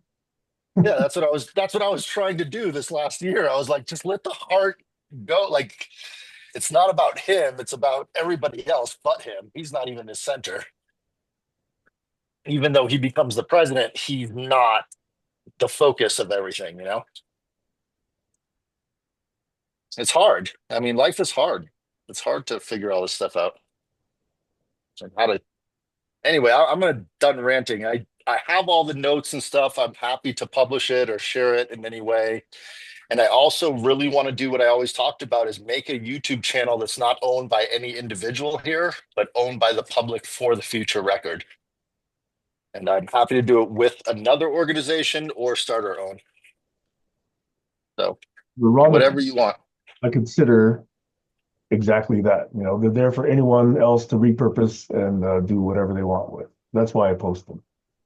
Yeah, and if there's another organization, that's their mission to put things into the future, and that's let them curate it and let them help. You know, we can get a start on it going, but let them just give them all the raw materials and let them do it. If Mhm. that's their mission, why not? As long as they promise to keep it public for the future. That's the foundational notion of open source. Exactly. Like that's where you and I agree 100% on open source. That's why I was a WordPress developer for 15 years. That's a long freaking time, man. I'm happy to not be a WordPress. I was looking at all these WordPress websites last night. I'm like, I'm so glad to be out of the WordPress world. But it was great. I mean, they're still doing headless WordPress. I don't know if you've been seeing that, Sam. Yeah, I've been a WordPress user. I started off as a Drupal user, but I didn't like PHP, so I kind of wandered off. Gotcha. No, I hear you on PHP is a pain in the ass. You know, you hear people talk about well-designed languages, badly designed languages. I consider it an undesigned language. Yeah, I just call it a gateway, a common gateway interface. That used to be a standard CGI. That's what I call it. I don't think of it as anything other than that. It's And a way to interact with the server. have CGI modules that you have to plug in. Yep. Okay, so anyway, that's what I wanted to examine. And then we're not done yet. I'm not done yet, but at least I wanted to mention all the people who responded to my request for, doing a retrospective on the December 7th session. And so this is just getting it on record. And I still have to ingest and put together some links between what was shared, etc. And let's pray that Barry poops. Let's pray for Barry's poops. Yeah. Let's see. Yeah, Joachim Stroh also responded. Neil sent various different things. Cheryl sent that one short note, but then a lengthier one to you. And then Stacy sent something else. So those are all the people who responded to this request. Well, how cool is it that you got so many responses? I think that's great. Yeah, I think it is cool. That's, I think, why I posted it there to that conversational experiments group. Yeah.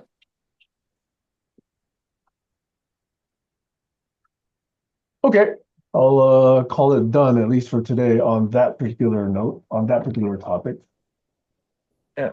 And just to let you know, I have a pretty good memory, not the greatest memory, but a good one. So if there's any things over the years that you ever like, if you ever wanted to have a one-on-one or something or have it on the record, I'm fine with that. Just I'll tell you what I remember and vice versa. That would be great for me on Well, if different it's up subjects. to you and I to possibly discuss some of the moments where you've blown up at me and see whether or not that's still any residual energy that's in the room. Oh, I'm sure it's there. I'm sure I don't expect that to ever go away between the two of us. Mhm. But I think that's kind of a testament to the fact that two people don't have to see everything eye to eye to still communicate. And I think that's something that's important for other people to take. Well, I've often said the key here, the art here, is how do we disagree well rather than disagree in ugly fashions. And if we can Yep. learn how to disagree well and really, really do it with real curiosity and generosity and openness, that's, I think, more of what we each need to learn. I need to learn that, and I would hope that others do as well. Because if you don't do that, then you're not in conversation anymore. Now you're resorting to other means, and that typically eventually leads to violence. As long as you can keep it in conversation, then you still have a chance. If conversation is no longer a possibility, then people go to other means of manipulation slash reaction.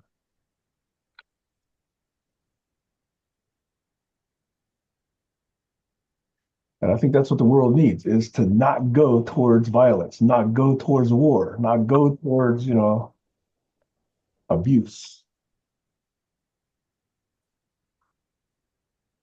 Oh, I think a lot of it comes down to frustration when you don't feel heard. Of course. But how do we then eliminate that problem, right? How do we get people to listen better? How do we get people to stay calm and able to express what they're really thinking, what they're really feeling, as opposed to just throw up their hands or just leave or to throw things at the window or stomp or even strike someone?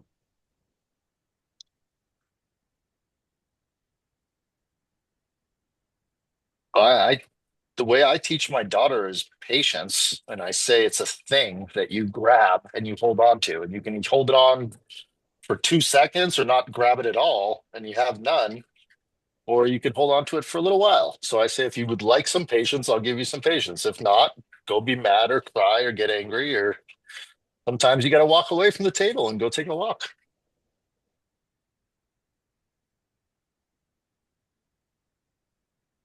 I don't know. How do you deal with it, Sam? I think patience is easy to talk about when you're not actually in the moment. When you're in the moment, that's the true test of whether one has patience.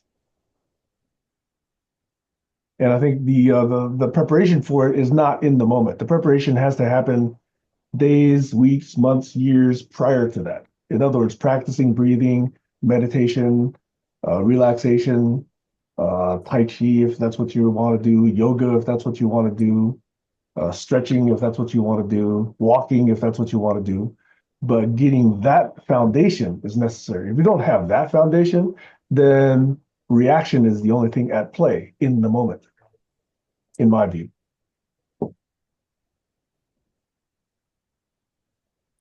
A lot of Gabor Mate's themes will hit this very, very point.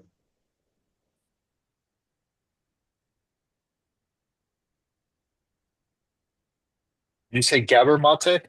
Yeah. Yeah. I don't know if you heard the section where Kayla and I were talking about his book.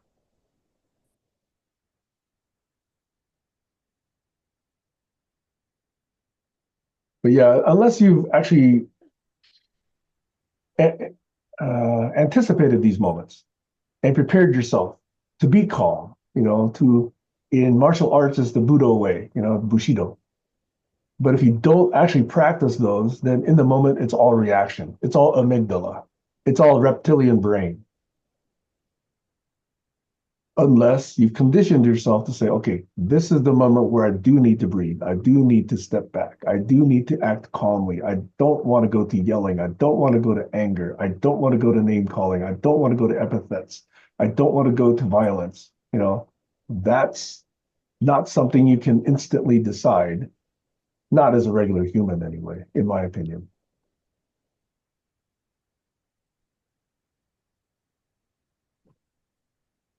I think, like you said, you got to practice it in the moment. That's the only way. That's the only way I learn is now I still get angry. Like I don't want to not get angry. I think getting angry is important and you should get angry. But how you bite your tongue or how you lash out is the key. I think it was Lincoln who said, the measure of a man is what makes him angry. Man or woman, I would say, right? And Yeah. how a person responds to anger. So, like you say, I don't think one should be stoic in the face of every issue. I think, certain things one should get angry at. But then, how do you express that anger? Do you actually, cuss and yell? Or do you actually, let that motivate you to do something that would actually resolve the issue or make it better for someone else? I think, that was Abraham Lincoln's quote, which I actually hold in high esteem. It's a good quote.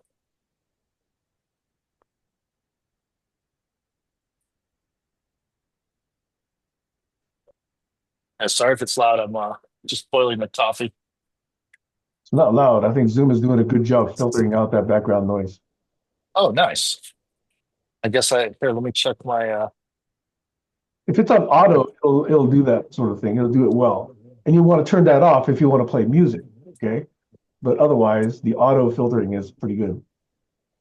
yeah, I have the settings on a different app for no voice isolation, and Zoom has the setting for voice isolation. So how cool it finally works after what 3-4 years of Apple saying it would work. Yeah, but I'm finding other frustrations with Zoom. Like what? Like you pasted this image into chat, and I couldn't actually look at it. I couldn't just click on it and have it zoom out. Yeah, I didn't know. I wouldn't have pasted the image. I would have copied and pasted the text from the image if I had known that. Well, it actually works. It just on my machine, and which is Windows, just takes an awful long time. Gotcha. Yeah, I was just watching a really cool side note astrophysics YouTube of a guy trying to get a quasar from 8 billion years ago with a regular telescope. And he stayed up all night and he's right about to get the image, and Windows 11 resets. And he's like, oh, like he went like to the top of a mountain, did all these journey, everything. And right at that moment, Windows 11 reset. I felt so bad for the guy. May I take 45 seconds and tell a synopsis of a science fiction story? I'm open if Kayla is. Maybe Barry will poop. I'll take the silence. Yeah, go for it. I forget who wrote this story, but it's just a short story. And it's about this planet where it just rains all the time, except that every 10 years, there's one day where it doesn't rain. And so all the kids are always looking forward to this one day, okay? But kids being kids, most of the classes being mean to this one other kid. So for that one day, they gang up on this kid and they lock him in a dark room. And he loses the chance to see the one day that is not rainy in 10 years. Now, I did a bad job synopsizing it, but that's kind of the point, is that, these opportunities come and go, and if it's taken from you, it's a loss. Now, I've watched that.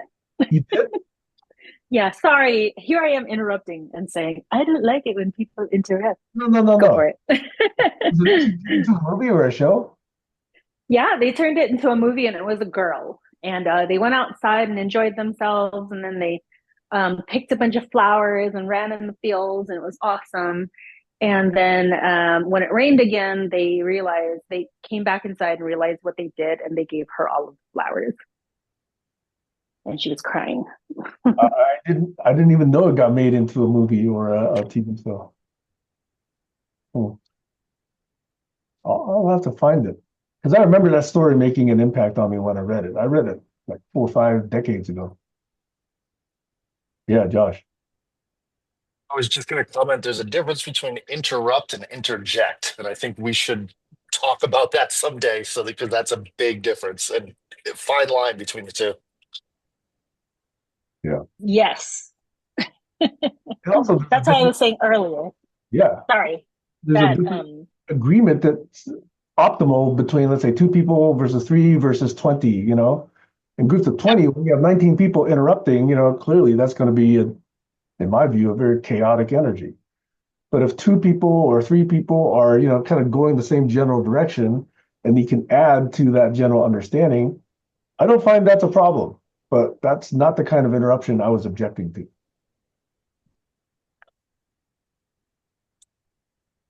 I remember when we first started this, it was Aaron Perlmutter, Alona, myself, and we were going back through either the GCC people or people not connected to GCC, but people that Alona knew, Aaron knew, or I knew, and having dialogues with them, then popping in and having a trilogue and then a quadrilogue. So it'd be just me and someone talking, and then Aaron would pop in and, oh, wow, what are you guys talking about? It's really fascinating. Then Alona would pop in and turn into a quadrilogue, and it really changed. And then inviting them, hey, if you want to continue this conversation, come to GCC. And like William Charlton, do you remember? Yeah. Sam? He was one that comes to mind. Yeah. He was really good at one-on-ones, wasn't really big on group talk. Yeah, I remember that. In fact, Aaron, William, Tammy, those were the early people working on the proposal. And so when I joined, I think it was like either June or July of 2017. And so I only had like 3 months prior to the actual submission date, which was September 30th, 2017. But at the end, it was Tammy and myself. Oh, Neil Davidson was one of them as well, early on. I think Anna and Daniel were as well. The way I saw it was there was a camaraderie between you and Tammy. And there was one moment I remember very distinctly where you said, I will never stop doing this. And Tammy said, I will never stop doing this. And you said it with your whole heart. You meant it. And I think Tammy meant it, but also it was different. It was more of an experiment for her. Yours was more of a pathway and a journey. So anyway, it's really interesting. I've just, I spent 3 hours last night just going through all this stuff, so it's right close to my heart. Yeah, this is something that I am committed to understanding. And whether this is another standard quote, you can either be a good example or you can be a bad example. Okay. And I'm okay being both or either or anything in between. That's why I bring up, this session from last weekend. Yeah. None of those things, bother me. They're just all opportunities to learn about myself and others. I'll just say on the record, I feel like I made the promise back then that I would keep coming as long as you guys would keep coming. So the fact that you're still here, I'm still here, but my zodiac sign in Chinese astrology is an ox. So that's just who I am. I'll plod along with you on the path as long as you want to go. But I think I've outgrown these conversations the way they're heading and would like to move somewhere different. But at the same time, if I make a commitment to someone, I'll keep that commitment. That's just who I am. Well, that's why I wanted to change it from the free format GCC conversations, which were relatively unstructured, and that created a lot of things that people are criticizing that session about, to something that was more structured, that was trying to be either more Bohemian or more moderated or more focused or more visually augmented or more, let's say, topical or prepared.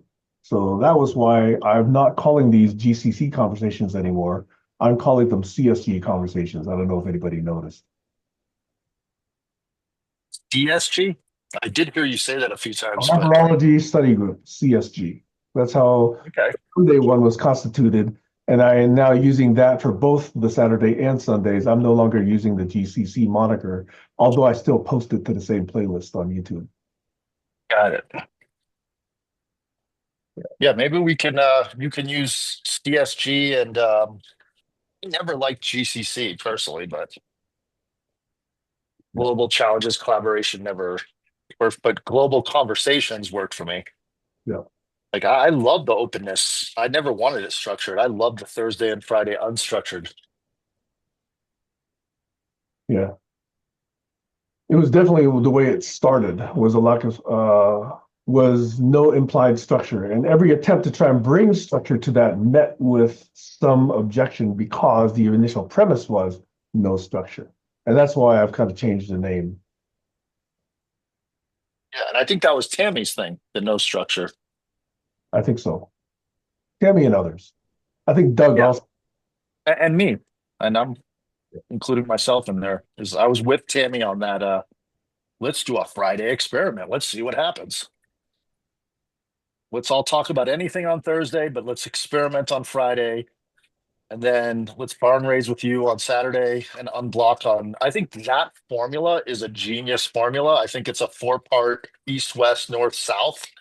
And then the compass resets 360 the next week. And I think that if there were meetings, I would love to hold some sort of thing with that structure and invite Doug, because I miss Doug a lot, to come back on Sundays and really do those deep dives on how do you deal with the arguments that happen on Thursday and Friday? What does that make you feel? Let's sit and feel that for 40 minutes. I think that's really important. Yep. Well, I think those lessons are very much aligned with whatever can be learned for understanding how collaboration works. Yeah, I know how collaboration works because I started companies in my 20s and I learned that quickly. So I didn't come here to learn collaboration. I came here to communicate with other like-minded people.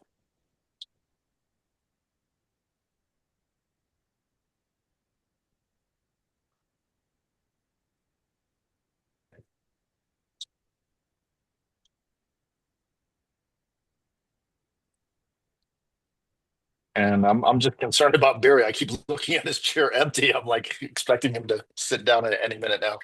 Yeah, he was back for a while, but relatively quiet, and now he's gone again. But yeah, he's already explained why he's doing so. So Before I go, Sam, do you want to hear that list of characters that I got? I can open up my yeah, computer if if you're you're able to interested. share whatever Notebook LM came up with, by all Yeah, means, yeah. Let me just open my computer and it'll pop up. Or post actually, I think I send it, separately, whichever.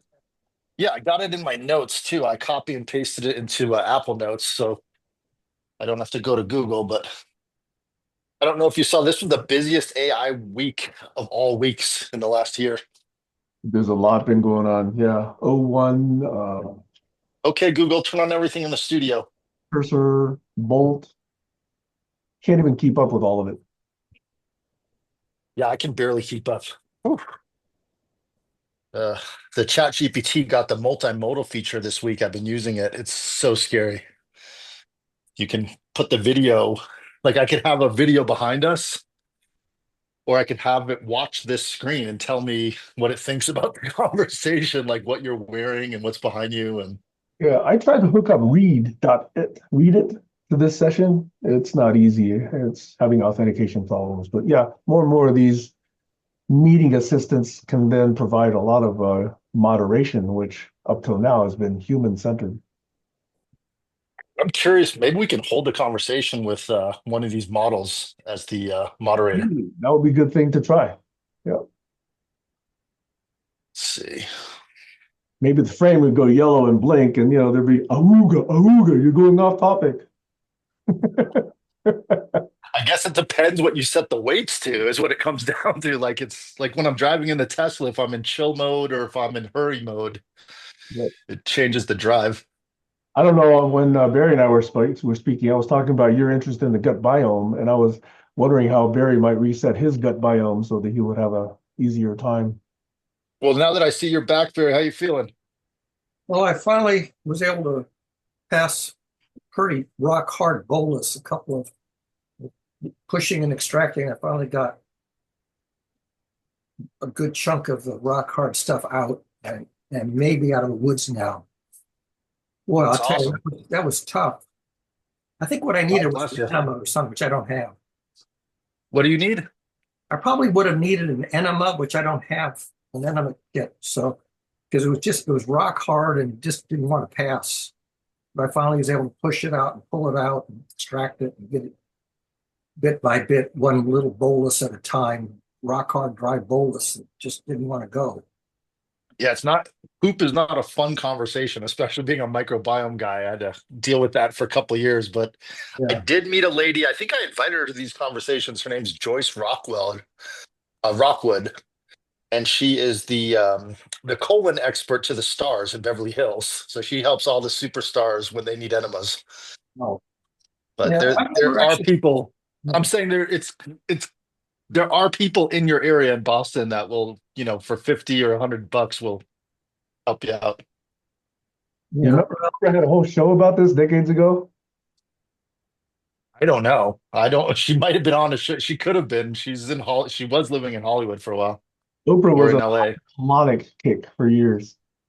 Yeah, they get into it. It's really actually euphoric when you clean out your colon. You get this like dopamine rush of actually, and you're taking in vitamins that never get taken in. So there's part of your body that doesn't absorb the nutrients. So all of a sudden, it's really interesting stuff. I think with my daughter, when she's trying to go poop, I give her coconut oil when she's sitting on the toilet because she likes to sit there for 25 minutes. And so I give her a little coconut oil, and sometimes that helps to get her body to Yeah. poop. I know that older people, they eat prunes and they Maalox and other stuff. And I have never needed that up until now, but maybe I need to now keep a supply of that kind of stuff on hand so that if this happens. But it was I was up checking for 2 days. And so, like my Yeah. whole alimentary canal was dry and I wasn't eating any solid foods for 2 days. And it was just, the whole thing was totally out of whack. And don't want to talk Yeah, you about it. just need to. Yeah, okay. I'll stop talking, but please rehydrate whatever you do to rehydrate. Well, yeah, I mean, I actually been drinking a fair amount of liquids, thinking that that would help. But the thing is that, you know, But drink electrolytes. I'm saying drink not just water because not all water is the same. Some has more minerals, some is yeah, purified, blah blah blah. So I'm saying hydrate with whatever it is that hydrates you, like chicken broth with electrolytes or yeah, Gatorade or whatever it is, whatever your hydration is. yeah. So anyway, I think at this point I'm out of the woods. Nice. I probably still have more to pass, but it's not. I don't think it's a blockage like it was anymore. Well, Barry, I put a bunch of old GCC stuff into Notebook LM, but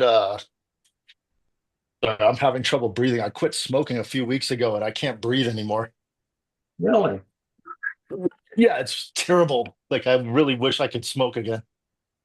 Huh? 'Cause, Well, what's my lo You were not smoking tobacco. You were smoking dope, weren't you?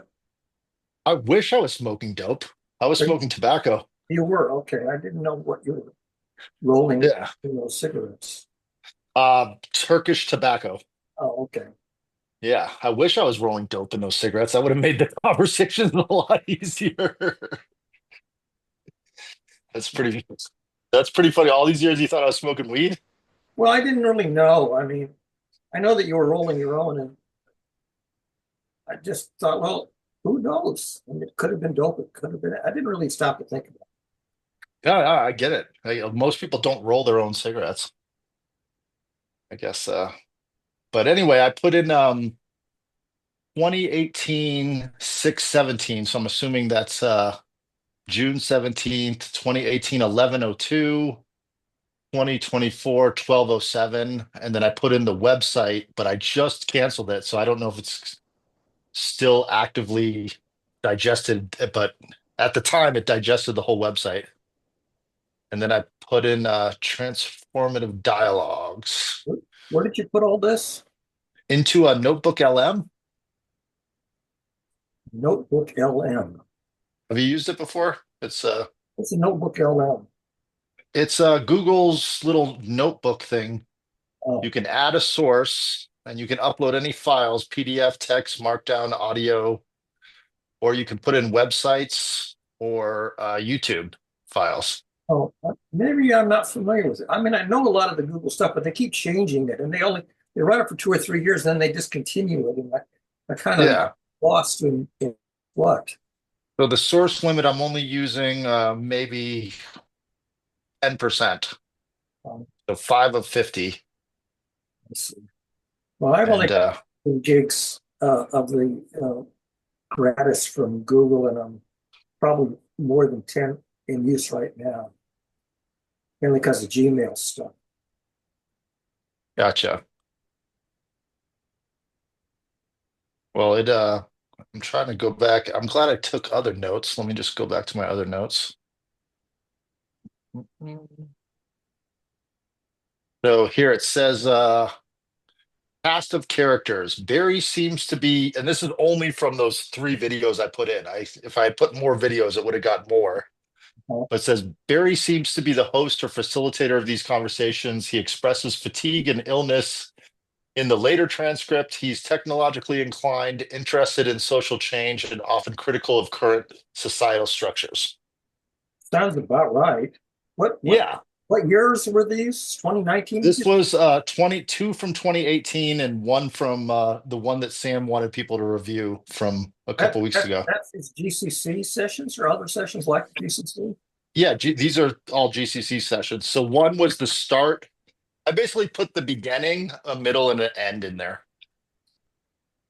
Yeah, well, I don't think my attitude's changed a whole lot. I just kind of Well, stopped here. talking about it because it's just annoying.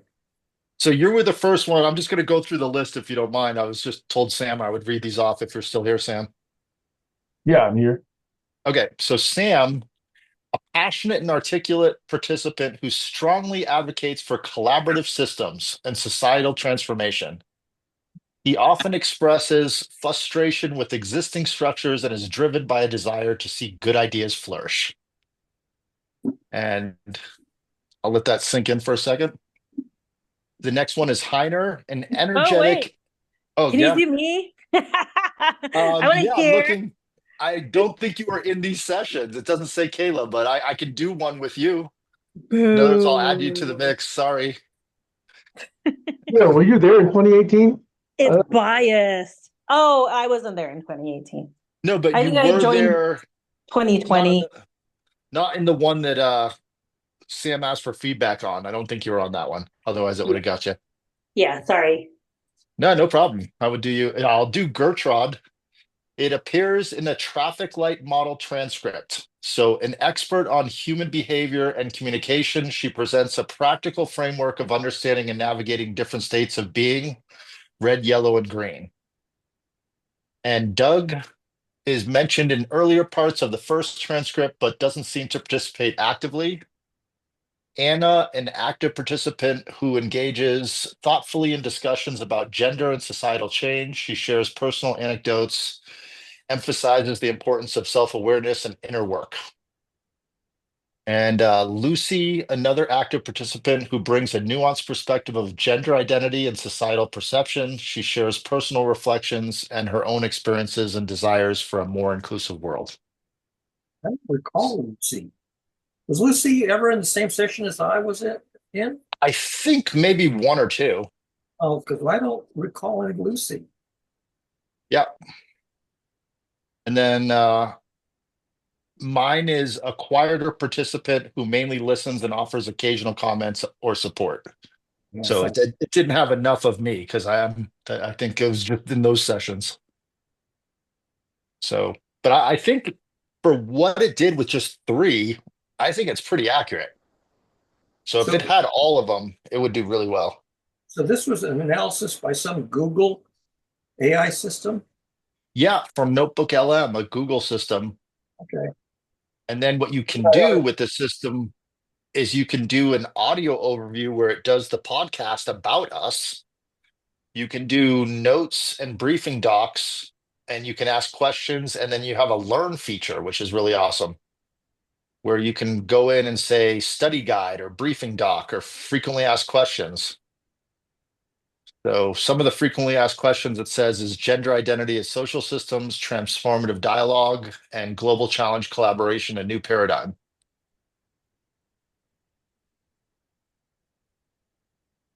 And now it's generating a timeline. So it's really, I think it's really helpful.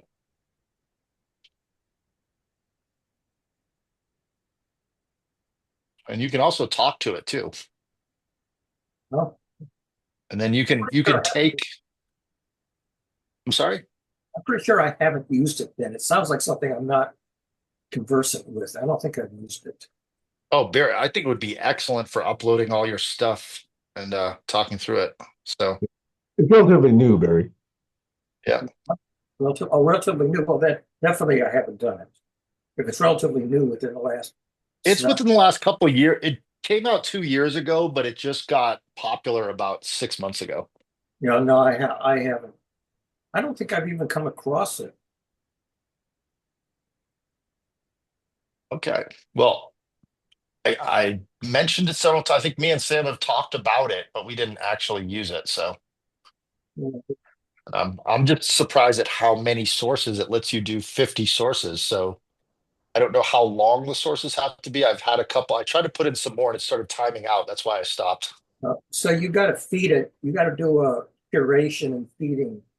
Well, technically, you could put it in a Google Drive and have it my just go through the drive. Google Drive is pretty full. No, I'm saying you create another Google Drive just for GCC, Oh, and you could put whatever you wanted into that drive. You could put technically everything. so you have to start a new account. Yeah, that's why I said we should start. If we had like a few $100s to put to this, you could put every single thing and scrape every site and do, all the Trello, all the Facebook stuff. You could put everything in there, everything that was ever any kind of piece of content, and it would sort through it all. So, So maybe our savior will be the AI that just does a lot of information processing, and that's what saves us. But I'm not too sanguine about that because the AIs are not doing wisdom or model-based reasoning.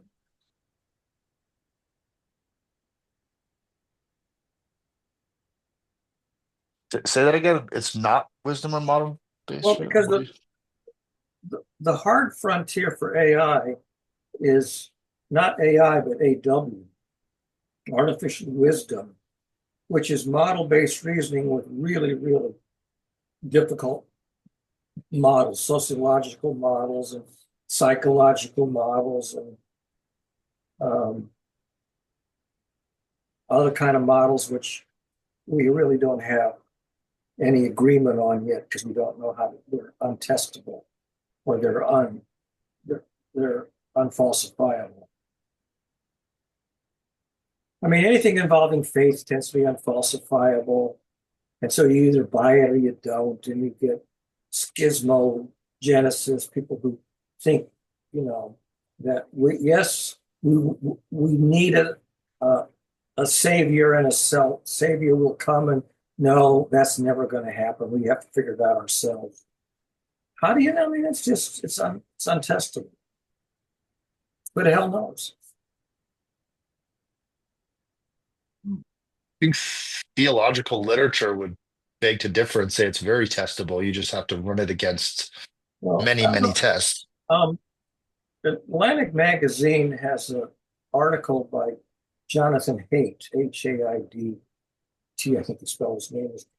It's mostly behind a paywall, but the first page is really the whole story. And he uses the Tower of Babel story as the metaphor. And I think it's posted on GCC on Facebook. I'm not sure.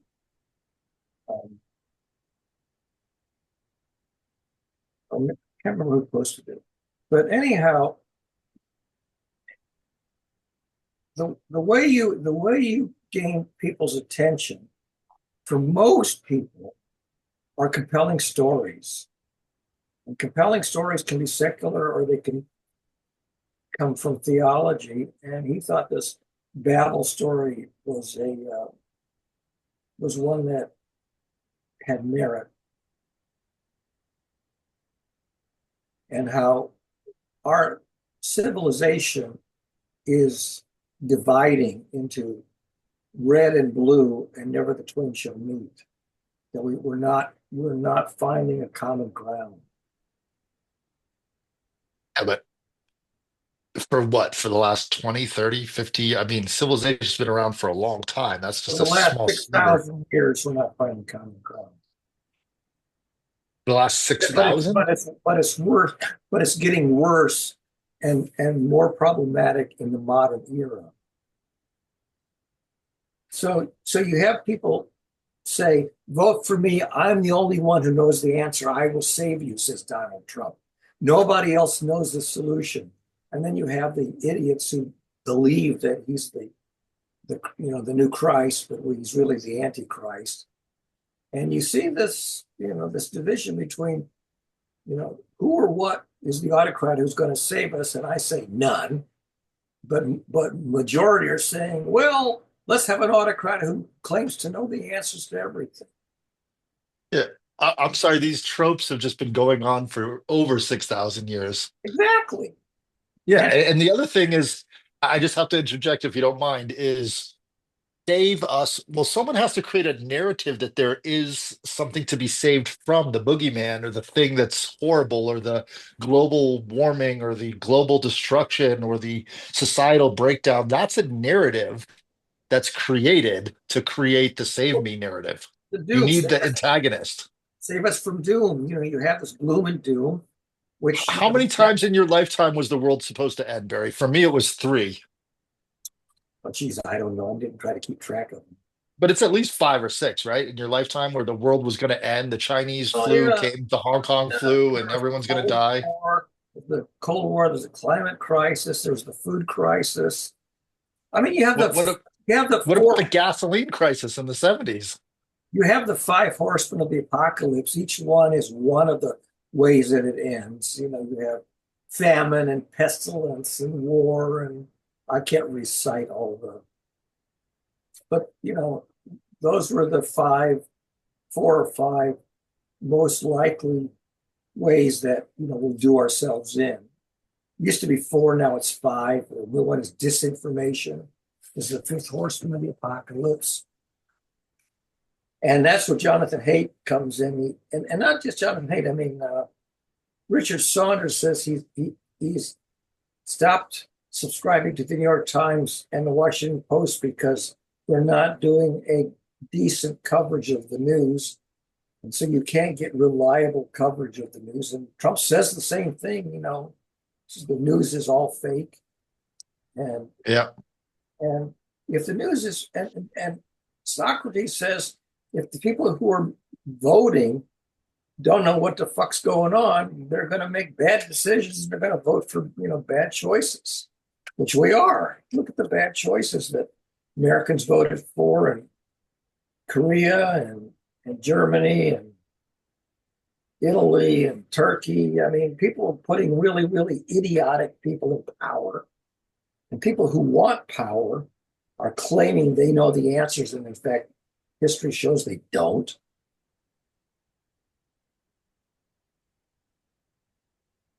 Yeah. So the Do you have, civilization, I mean, what's his name? Did a TED talk on the collapse of civilization. Look back at the collapse of Roman civilization, which collapsed, I think, 3 times. And he says the collapse of civilization is a recurring theme. Civilization in veneer. I've written about that. I think that civilization is up against a whole slew, a dozen systemic issues. And if you want to solve systemic issues, you need to be damn good at systemic problem solving, and we ain't. We suck at systemic problem solving, except in very narrow fields where it's just physics, and you can build a non-human system that works. It's that's well behaved, but you can't build a human system that's well behaved. You can't build a government that's well behaved. I think if you look at things objectively and clear-headed to the point where you ask the question, is there a group of people trying to solve the systemic problems? No. There's a group of people changing the narrative. Yeah. It's not, in other words, it's just obvious.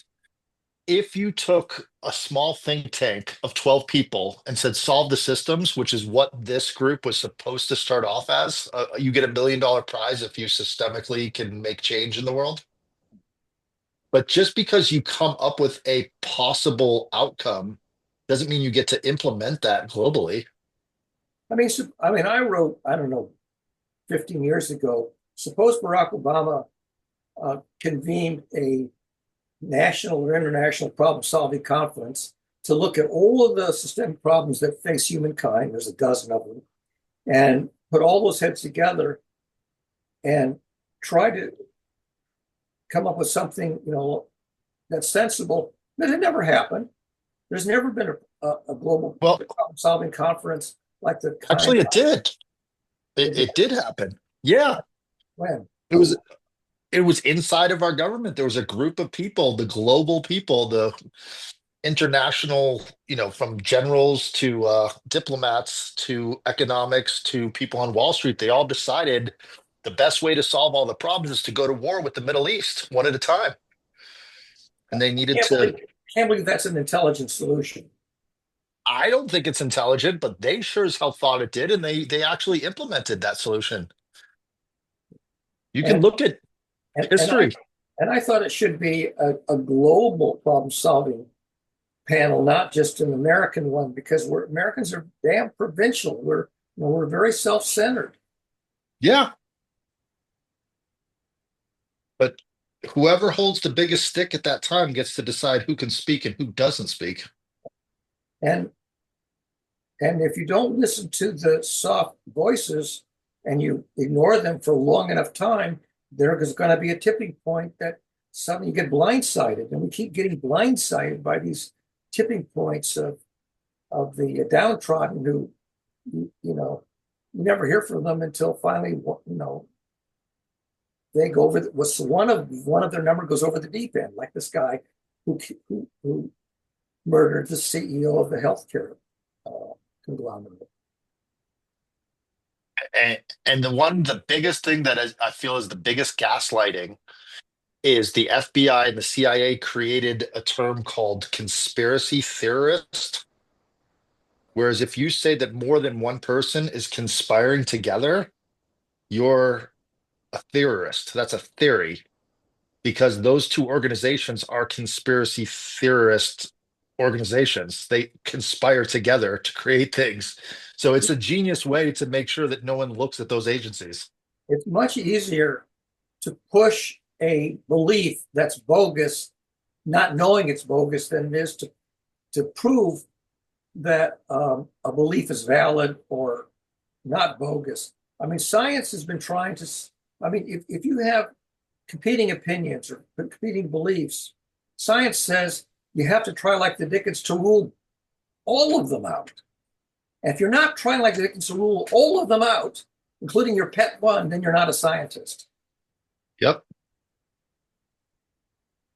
But then if you create, but think of this though, what is the organization called the Central Intelligence Agency, and when were they created and why? This many people. Goes back to the Cold War, doesn't it? I'm sorry. Then go You back guys to the both Cold spoke War. at the same time. I think it's the Cold War era, but I'm not a. I'll let you do your own research, because if I say something, I get called a conspiracy theorist. The notion of This is before the Cold War era. even before. Well, okay. The thing is We're that right at the beginning of what, yeah. In other words, who came up with the narrative, the Cold War era? That's another narrative.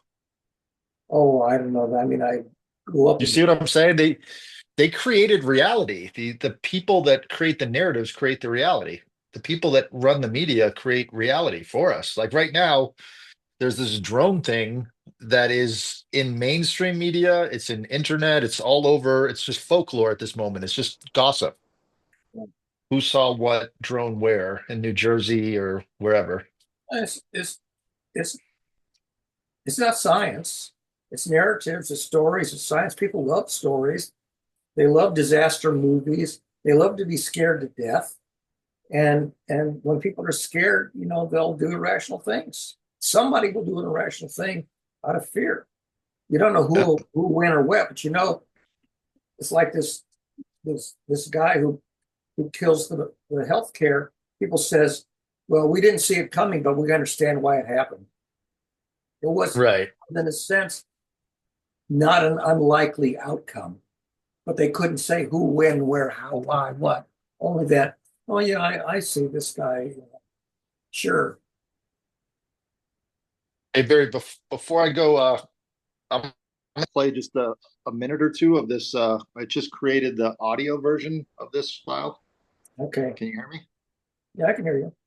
Okay, let me put it on speaker. Tell me if you can hear the background noise because I turned off voice isolation. Come on, phone. My phone is freezing. There we go. Can you hear me now? I hear you. I don't hear anything else yet. Okay, I'm gonna press play. Tell me if you hear it. You ready for like a deep dive into some really interesting conversations about gender, tech? Did you hear it? I can actually follow the speech to text better than I can hear it, but I can. Okay, well, I'm gonna turn it on and let me know if the speech to text is working. Here we go. It's I'm just checking. Okay, here we go. Ado, ready for like a deep dive into some really interesting conversations about gender, tech, even like some radical ideas for changing society. Sounds intense. We're checking out 3 YouTube videos. Okay. 2 are from a group called the Global Challenges Collaboration Group, or GCC. GCC, okay. And another one focuses on something called the traffic light model. Get Get this. We've even got like Elon Musk and Taylor Swift kind of popping up in this deep dive. Wow, that's a diverse mix. What's the connection there? It's going to be wild. I'm intrigued. Tell me more about these conversations. Well, it's they blend like personal stories with philosophical debates and even some like really out there ideas. So like a mix of personal and the big picture stuff. Exactly. Gotcha. What kind of out there ideas are we talking about? You'll hear about this quest to create something called deli games. Deli games. No. Okay, I've never heard of those. Then there are rumors about a possible YouTube takeover by Elon Musk. Oh, wow. That would be huge. And even a surprisingly insightful take on, of all people, Taylor Swift. That's unexpected. I'm curious to hear that. All right, so let's unpack all of this, starting with the GCC. Right. They're a group that meets regularly online, to discuss like a huge range of topics. So it's like a virtual think tank kind of thing. Kind of. Ah. Everything from big societal challenges to personal growth. What do you think, Barry? Sounds fabulous. Those 2 voices, those are synthetic voices. Synthetic AI voices. Yeah. So one is introducing the subject, the other one is the audience is reacting to it. Yeah, Yeah, sounds they good. play off each other. Yeah, it's really well done so that way the common everyday person can, if we put in all these videos, the common everyday person can go through it. And then you can even have a separate companion website, which I would love to make, where you can talk to the AI about all of the conversations. Like, did Barry ever mention anything about wrestling with God? And it could say, well, actually, the word Israel means wrestle with God. And you know what I mean? Like, it would have all that information in there. It's amazing how few people know the root of the name Israel. That he struggles with God or wrestles with God. Yeah, it's interesting. The more I learn stuff, the more I know I'm a moron because there's so much to know. What's interesting about that is that the word jihad also means struggle. Yep. Kampf as in Mein Kampf means struggle.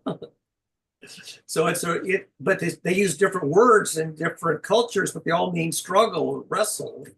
Well, for the last 3,000, 4,000 years, we've had this wrestling with organization, governance, and theosophy, religious beliefs. And the 2 have never come together. They've always been at odds with each other.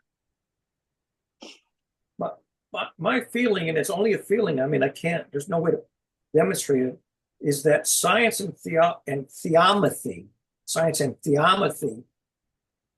do have a common core And if there is a solution, it's going to emerge out of the combination, union of systems thinking and theomethy. And I would agree with you, except for the fact that the little I know about the universe is there is no underlying one centralized theist or one point system. In other words, science is not one thing, science is everything. It's a one to many kind of ratio with a database, if you think of it as many to one and one to many. In science is a process of sorting out fact from fiction, sorting out solid theory, a reliable theory from nonsense. And it's not an efficient process. It's not 100% reliable process, but it's the best one that we've come up with. Well, it's the best one that you think we've come up with, but other people think we've come up with ones better. That's my point. Well, the theologians think that theology is the source and not science. But my observation is that the first systems thinkers were the theologians. Because they were thinking about survivability or sustainability. Barry, you're an open-minded person. You know that that's what was documented and what you came across. That doesn't include the 14 billion documents that were written that you've never read. I mean, the reason that I was interesting is I was looking for how far back you go to define the origins of systems thinking. Who were the first systems thinkers? That was the question I asked myself. And I look back, because you say, well, Galileo, or maybe Aristotle, or maybe Socrates, or maybe the modern physicists. But I'm saying I'm sorry, but you're missing the rest of the world. Well, that's so when I was trying to think, where do you see the earliest examples of what we today call systems thinking? I thought, I think the rabbinate, the theologians, were the founders of systems thinking. That's my observation. But I'm saying if you were an Aborigine in Australia that had a 45,000-year history, and you asked them who the first systems thinker was, they would probably say Katunda, the moon god of the rocks, who created a system of pebbles that you can take you to the part of Australia in the middle of the outback and show you the pebble system, and then give you a mathematical system of that from 20,000 years ago. I'm just saying, you would be surprised at how much completely paradigm shifting logical science exists in the world just because you didn't grow up learning those stories. It took me a long time to find out who was Lao Tzu and who was Buddha, and realized, geez, they were employing what today would be called systems thinking.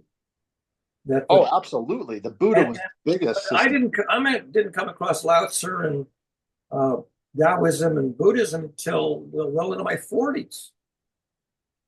Yeah, and you probably only read 4 or 5 books that were translated by 4 or 5 people. Yeah, Zen koans. So in other words, you've read a sliver of maybe 0.05% of that work. Probably less than that.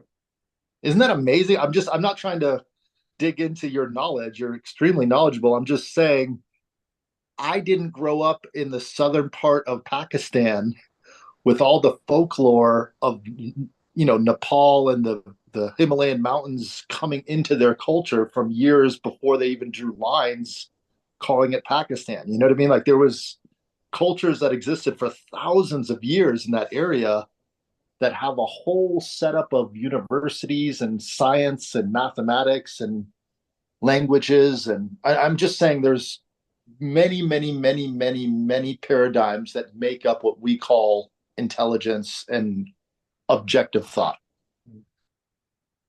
So anyway, that's where I am, but I don't know whether or not that thought amounts to hill of beans or not.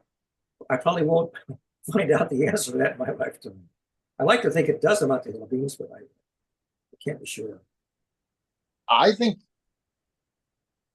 it would be nice if we all did more science fiction theorizing of what we would write in a science fiction novel, because to me, science fiction, if you believe in it enough, it eventually will become science fact if you can convince enough people to believe in that fiction, you keep telling that fiction over and over again to the point where everyone believes that fiction is real, and then that becomes truth.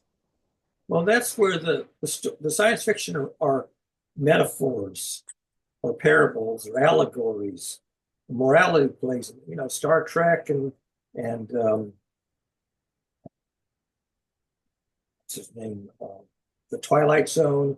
These were all sort of morality plays or allegories. They were made up stories. They never weren't true stories. They involved not real people, characters, and dramas, but they had a glimmer of insight into them, which were like Zen koans, or I don't know.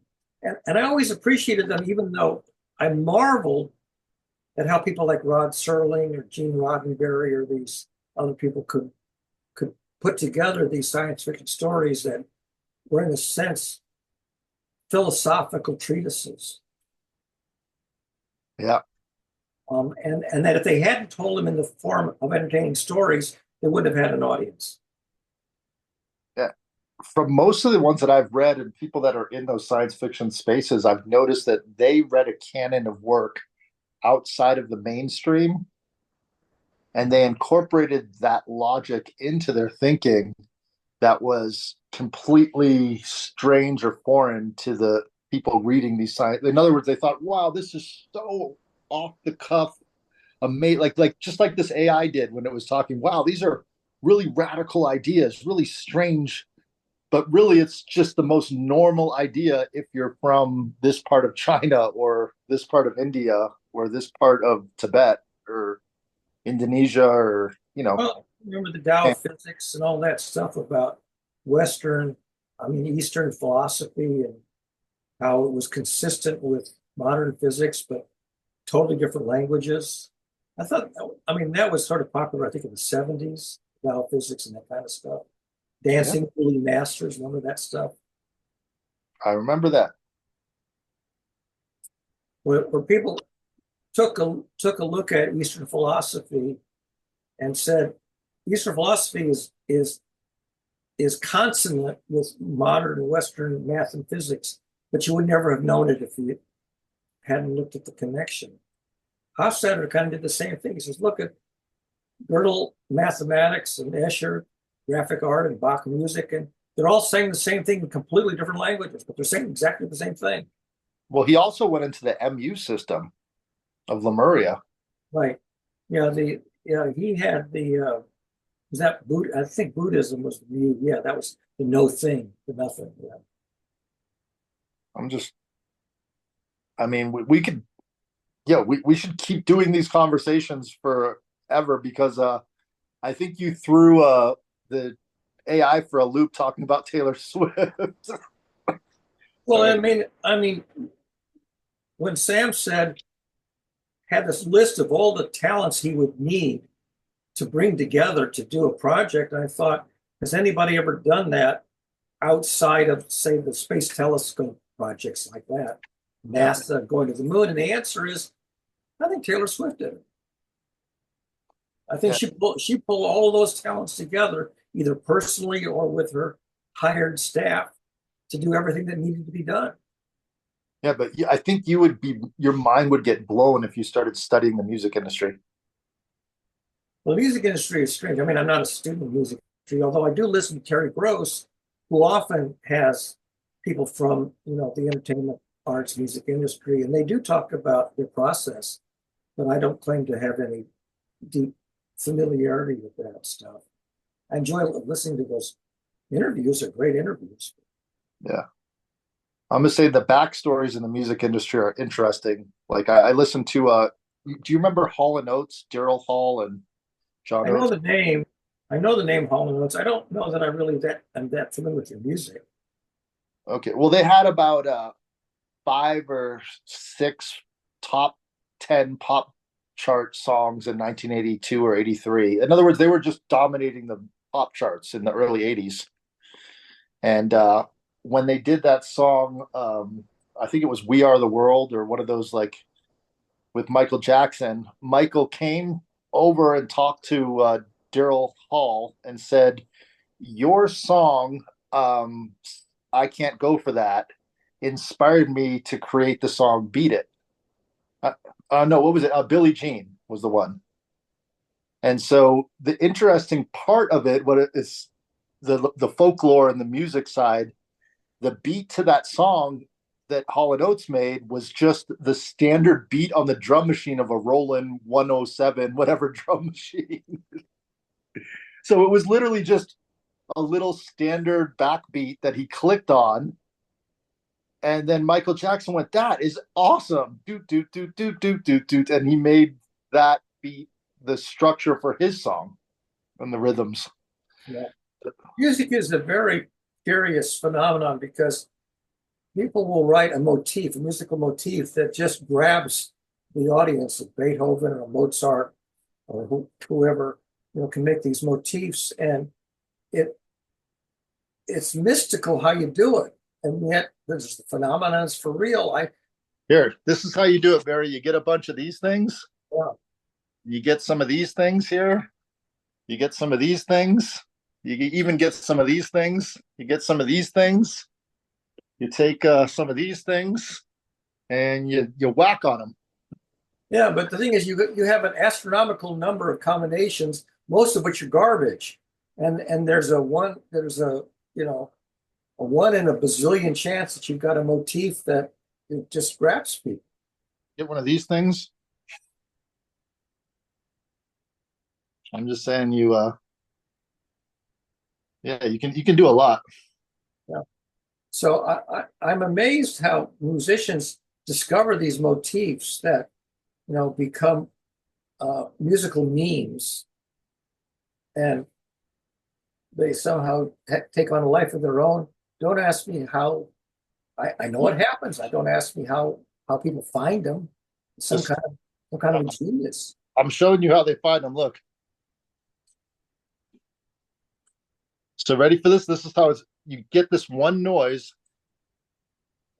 which sounds like a little hi-hat. I'm not hearing it. Can you hear it? I don't know if you can hear. You can't hear that? I thought I heard it. I thought I heard it in there once. You don't hear?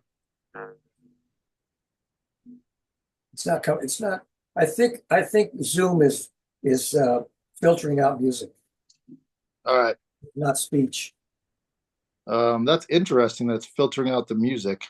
I think Zoom is basically designed to pass speech and block anything that doesn't sound like speech. Here, I just changed the setting. How about now? I hear it. Okay, I had to change the voice isolation. I'm just showing you that as a person making this, each sound has to be tuned. So if I go in here and I say, here's the sound.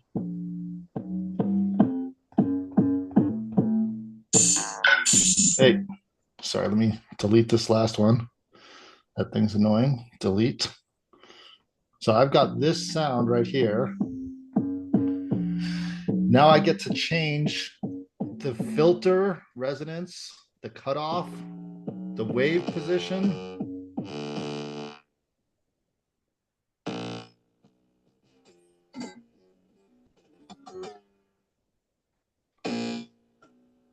So you can imagine I'm changing all of these things and I'm literally shaping it like an artist paints with a brush. Yeah.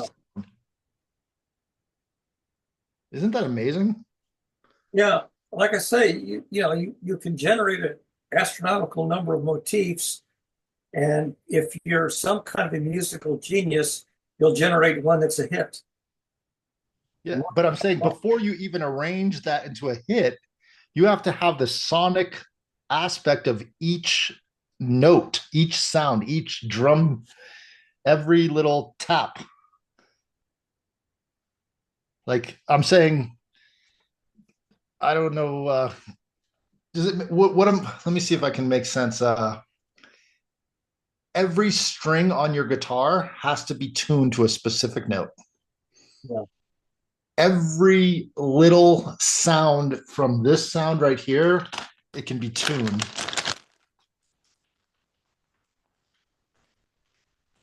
That's a really unique, amazing sound. You know, Zoom is cutting out the noise from that Really. because it's not musical and it's not speech. You didn't hear crackling? I heard a bit of it, but mostly after a bit of crackling, then it deadened it. Okay. Well, anyway, I'm just saying with sound, I think a lot of people miss the fact that when you're listening to a beautiful violin, the actual moisture of the wood of that violin and the tuning of the strings and the type of metal or wire that string is on the violin and the type of rosin that they put onto the bow, all of those things change the nature of that sound. Yeah. Let alone the person playing an actual piece of notes that are arranged in an order. There's so many factors that you can manipulate and tweak, and somehow knowing how to tweak each factor to give the ensemble what you want is just, to me, it's amazing that people want to do that.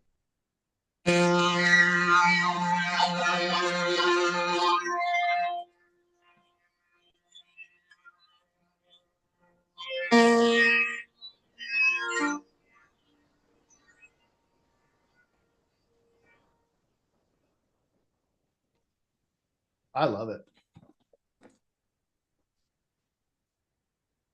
So anyway, I should let you go, Barry. I hope you get some electrolytes in you, some like chicken soup or chicken broth. Do you have any bone broth or stuff like that? I have some canned soup. I'll have to see what flavor. I think I have several flavors of canned chicken soup. And Okay. I If it's it probably has some salt in it, right? Some preservative. yeah, most canned soup has salt in it.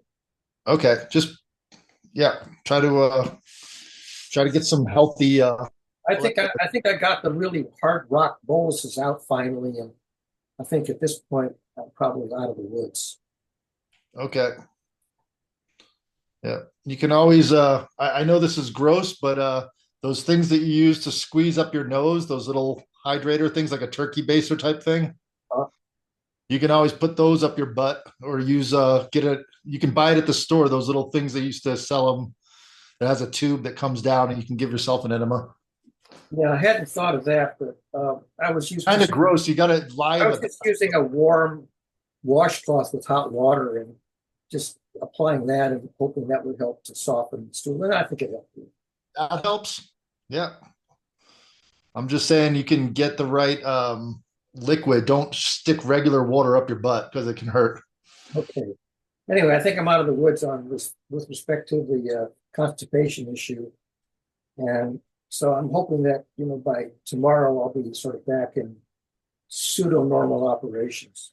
Okay. Just remember, coffee's a dehydrator. Okay. Yep, it takes so after you ate that food, then you drink the coffee, that it dehydrates, and it was from when you threw up all those times, that's what dehydrated you. I see. Yep. All righty. Well, hopefully I'm going to be all right now. I think you're going to be great. Thanks a lot.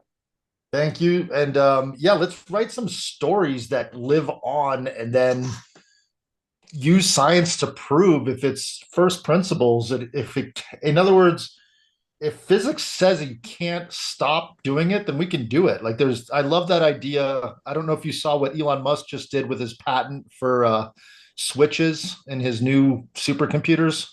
No, I didn't see that story. He solved this. Out of it for a week. Okay, well, he solved a basic software issue by using hardware. Oh, okay.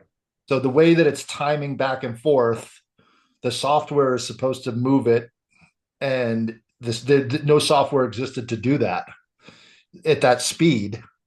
So he created hardware to do what the software does, and then patented it. The ASICs, the application-specific integrated circuits, ASIC.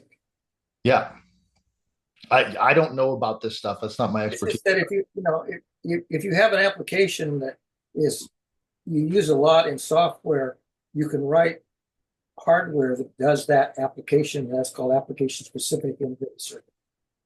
Yeah, and it's more efficient. Yeah, that logic is what I see in computing right now with changing the hardware to work with, in other words, designing computers that compute just like the company NVIDIA, what they did with their graphic cards. So encoding and decoding, ASIC has taken over the encoding decoding algorithms. Once you have nailed down your encoding decoding algorithms, then you convert that to hardware with ASICs, and it's a lot faster. Yeah. Yeah, I truly believe we will. I'll just say this on the record: we will move into a hybrid of digital and analog world that like we've never seen before, and go back to tube amps and very interesting analog computing, and it's going to be freaking amazing. Yeah, we'll see. Let's see. Okay, well, it's good chatting with you. Sorry I was offline so much trying to solve my bio problems, but I think I've got them solved. No problem. I'm going to create a Gmail account for GCC since I took down the website. It was really hard for me to take it down. I sat with it for 3 hours last night. Like, do I take this down? Do I not? It's been up for so long. There's so much energy behind it, blah, blah, blah. If I back it up, it's 70 gigabytes. I'm like, that's too much. I can't back up 70 gigs. That's ridiculous. Yeah, I thought that was ridiculous. 70 gigabytes. I'm not backing that up. So I just took it down, and I'm sure together collectively as a community, we have enough information to piece it back together. All righty. Well, I'm sorry I wasn't here most of the time, but it's good chatting with you anyway. No worries. This will be recorded, and Sam will post this hopefully on his YouTube channel so we can use Notebook LM to go through it. Okay, great. Cheers. Bye-bye. Bye.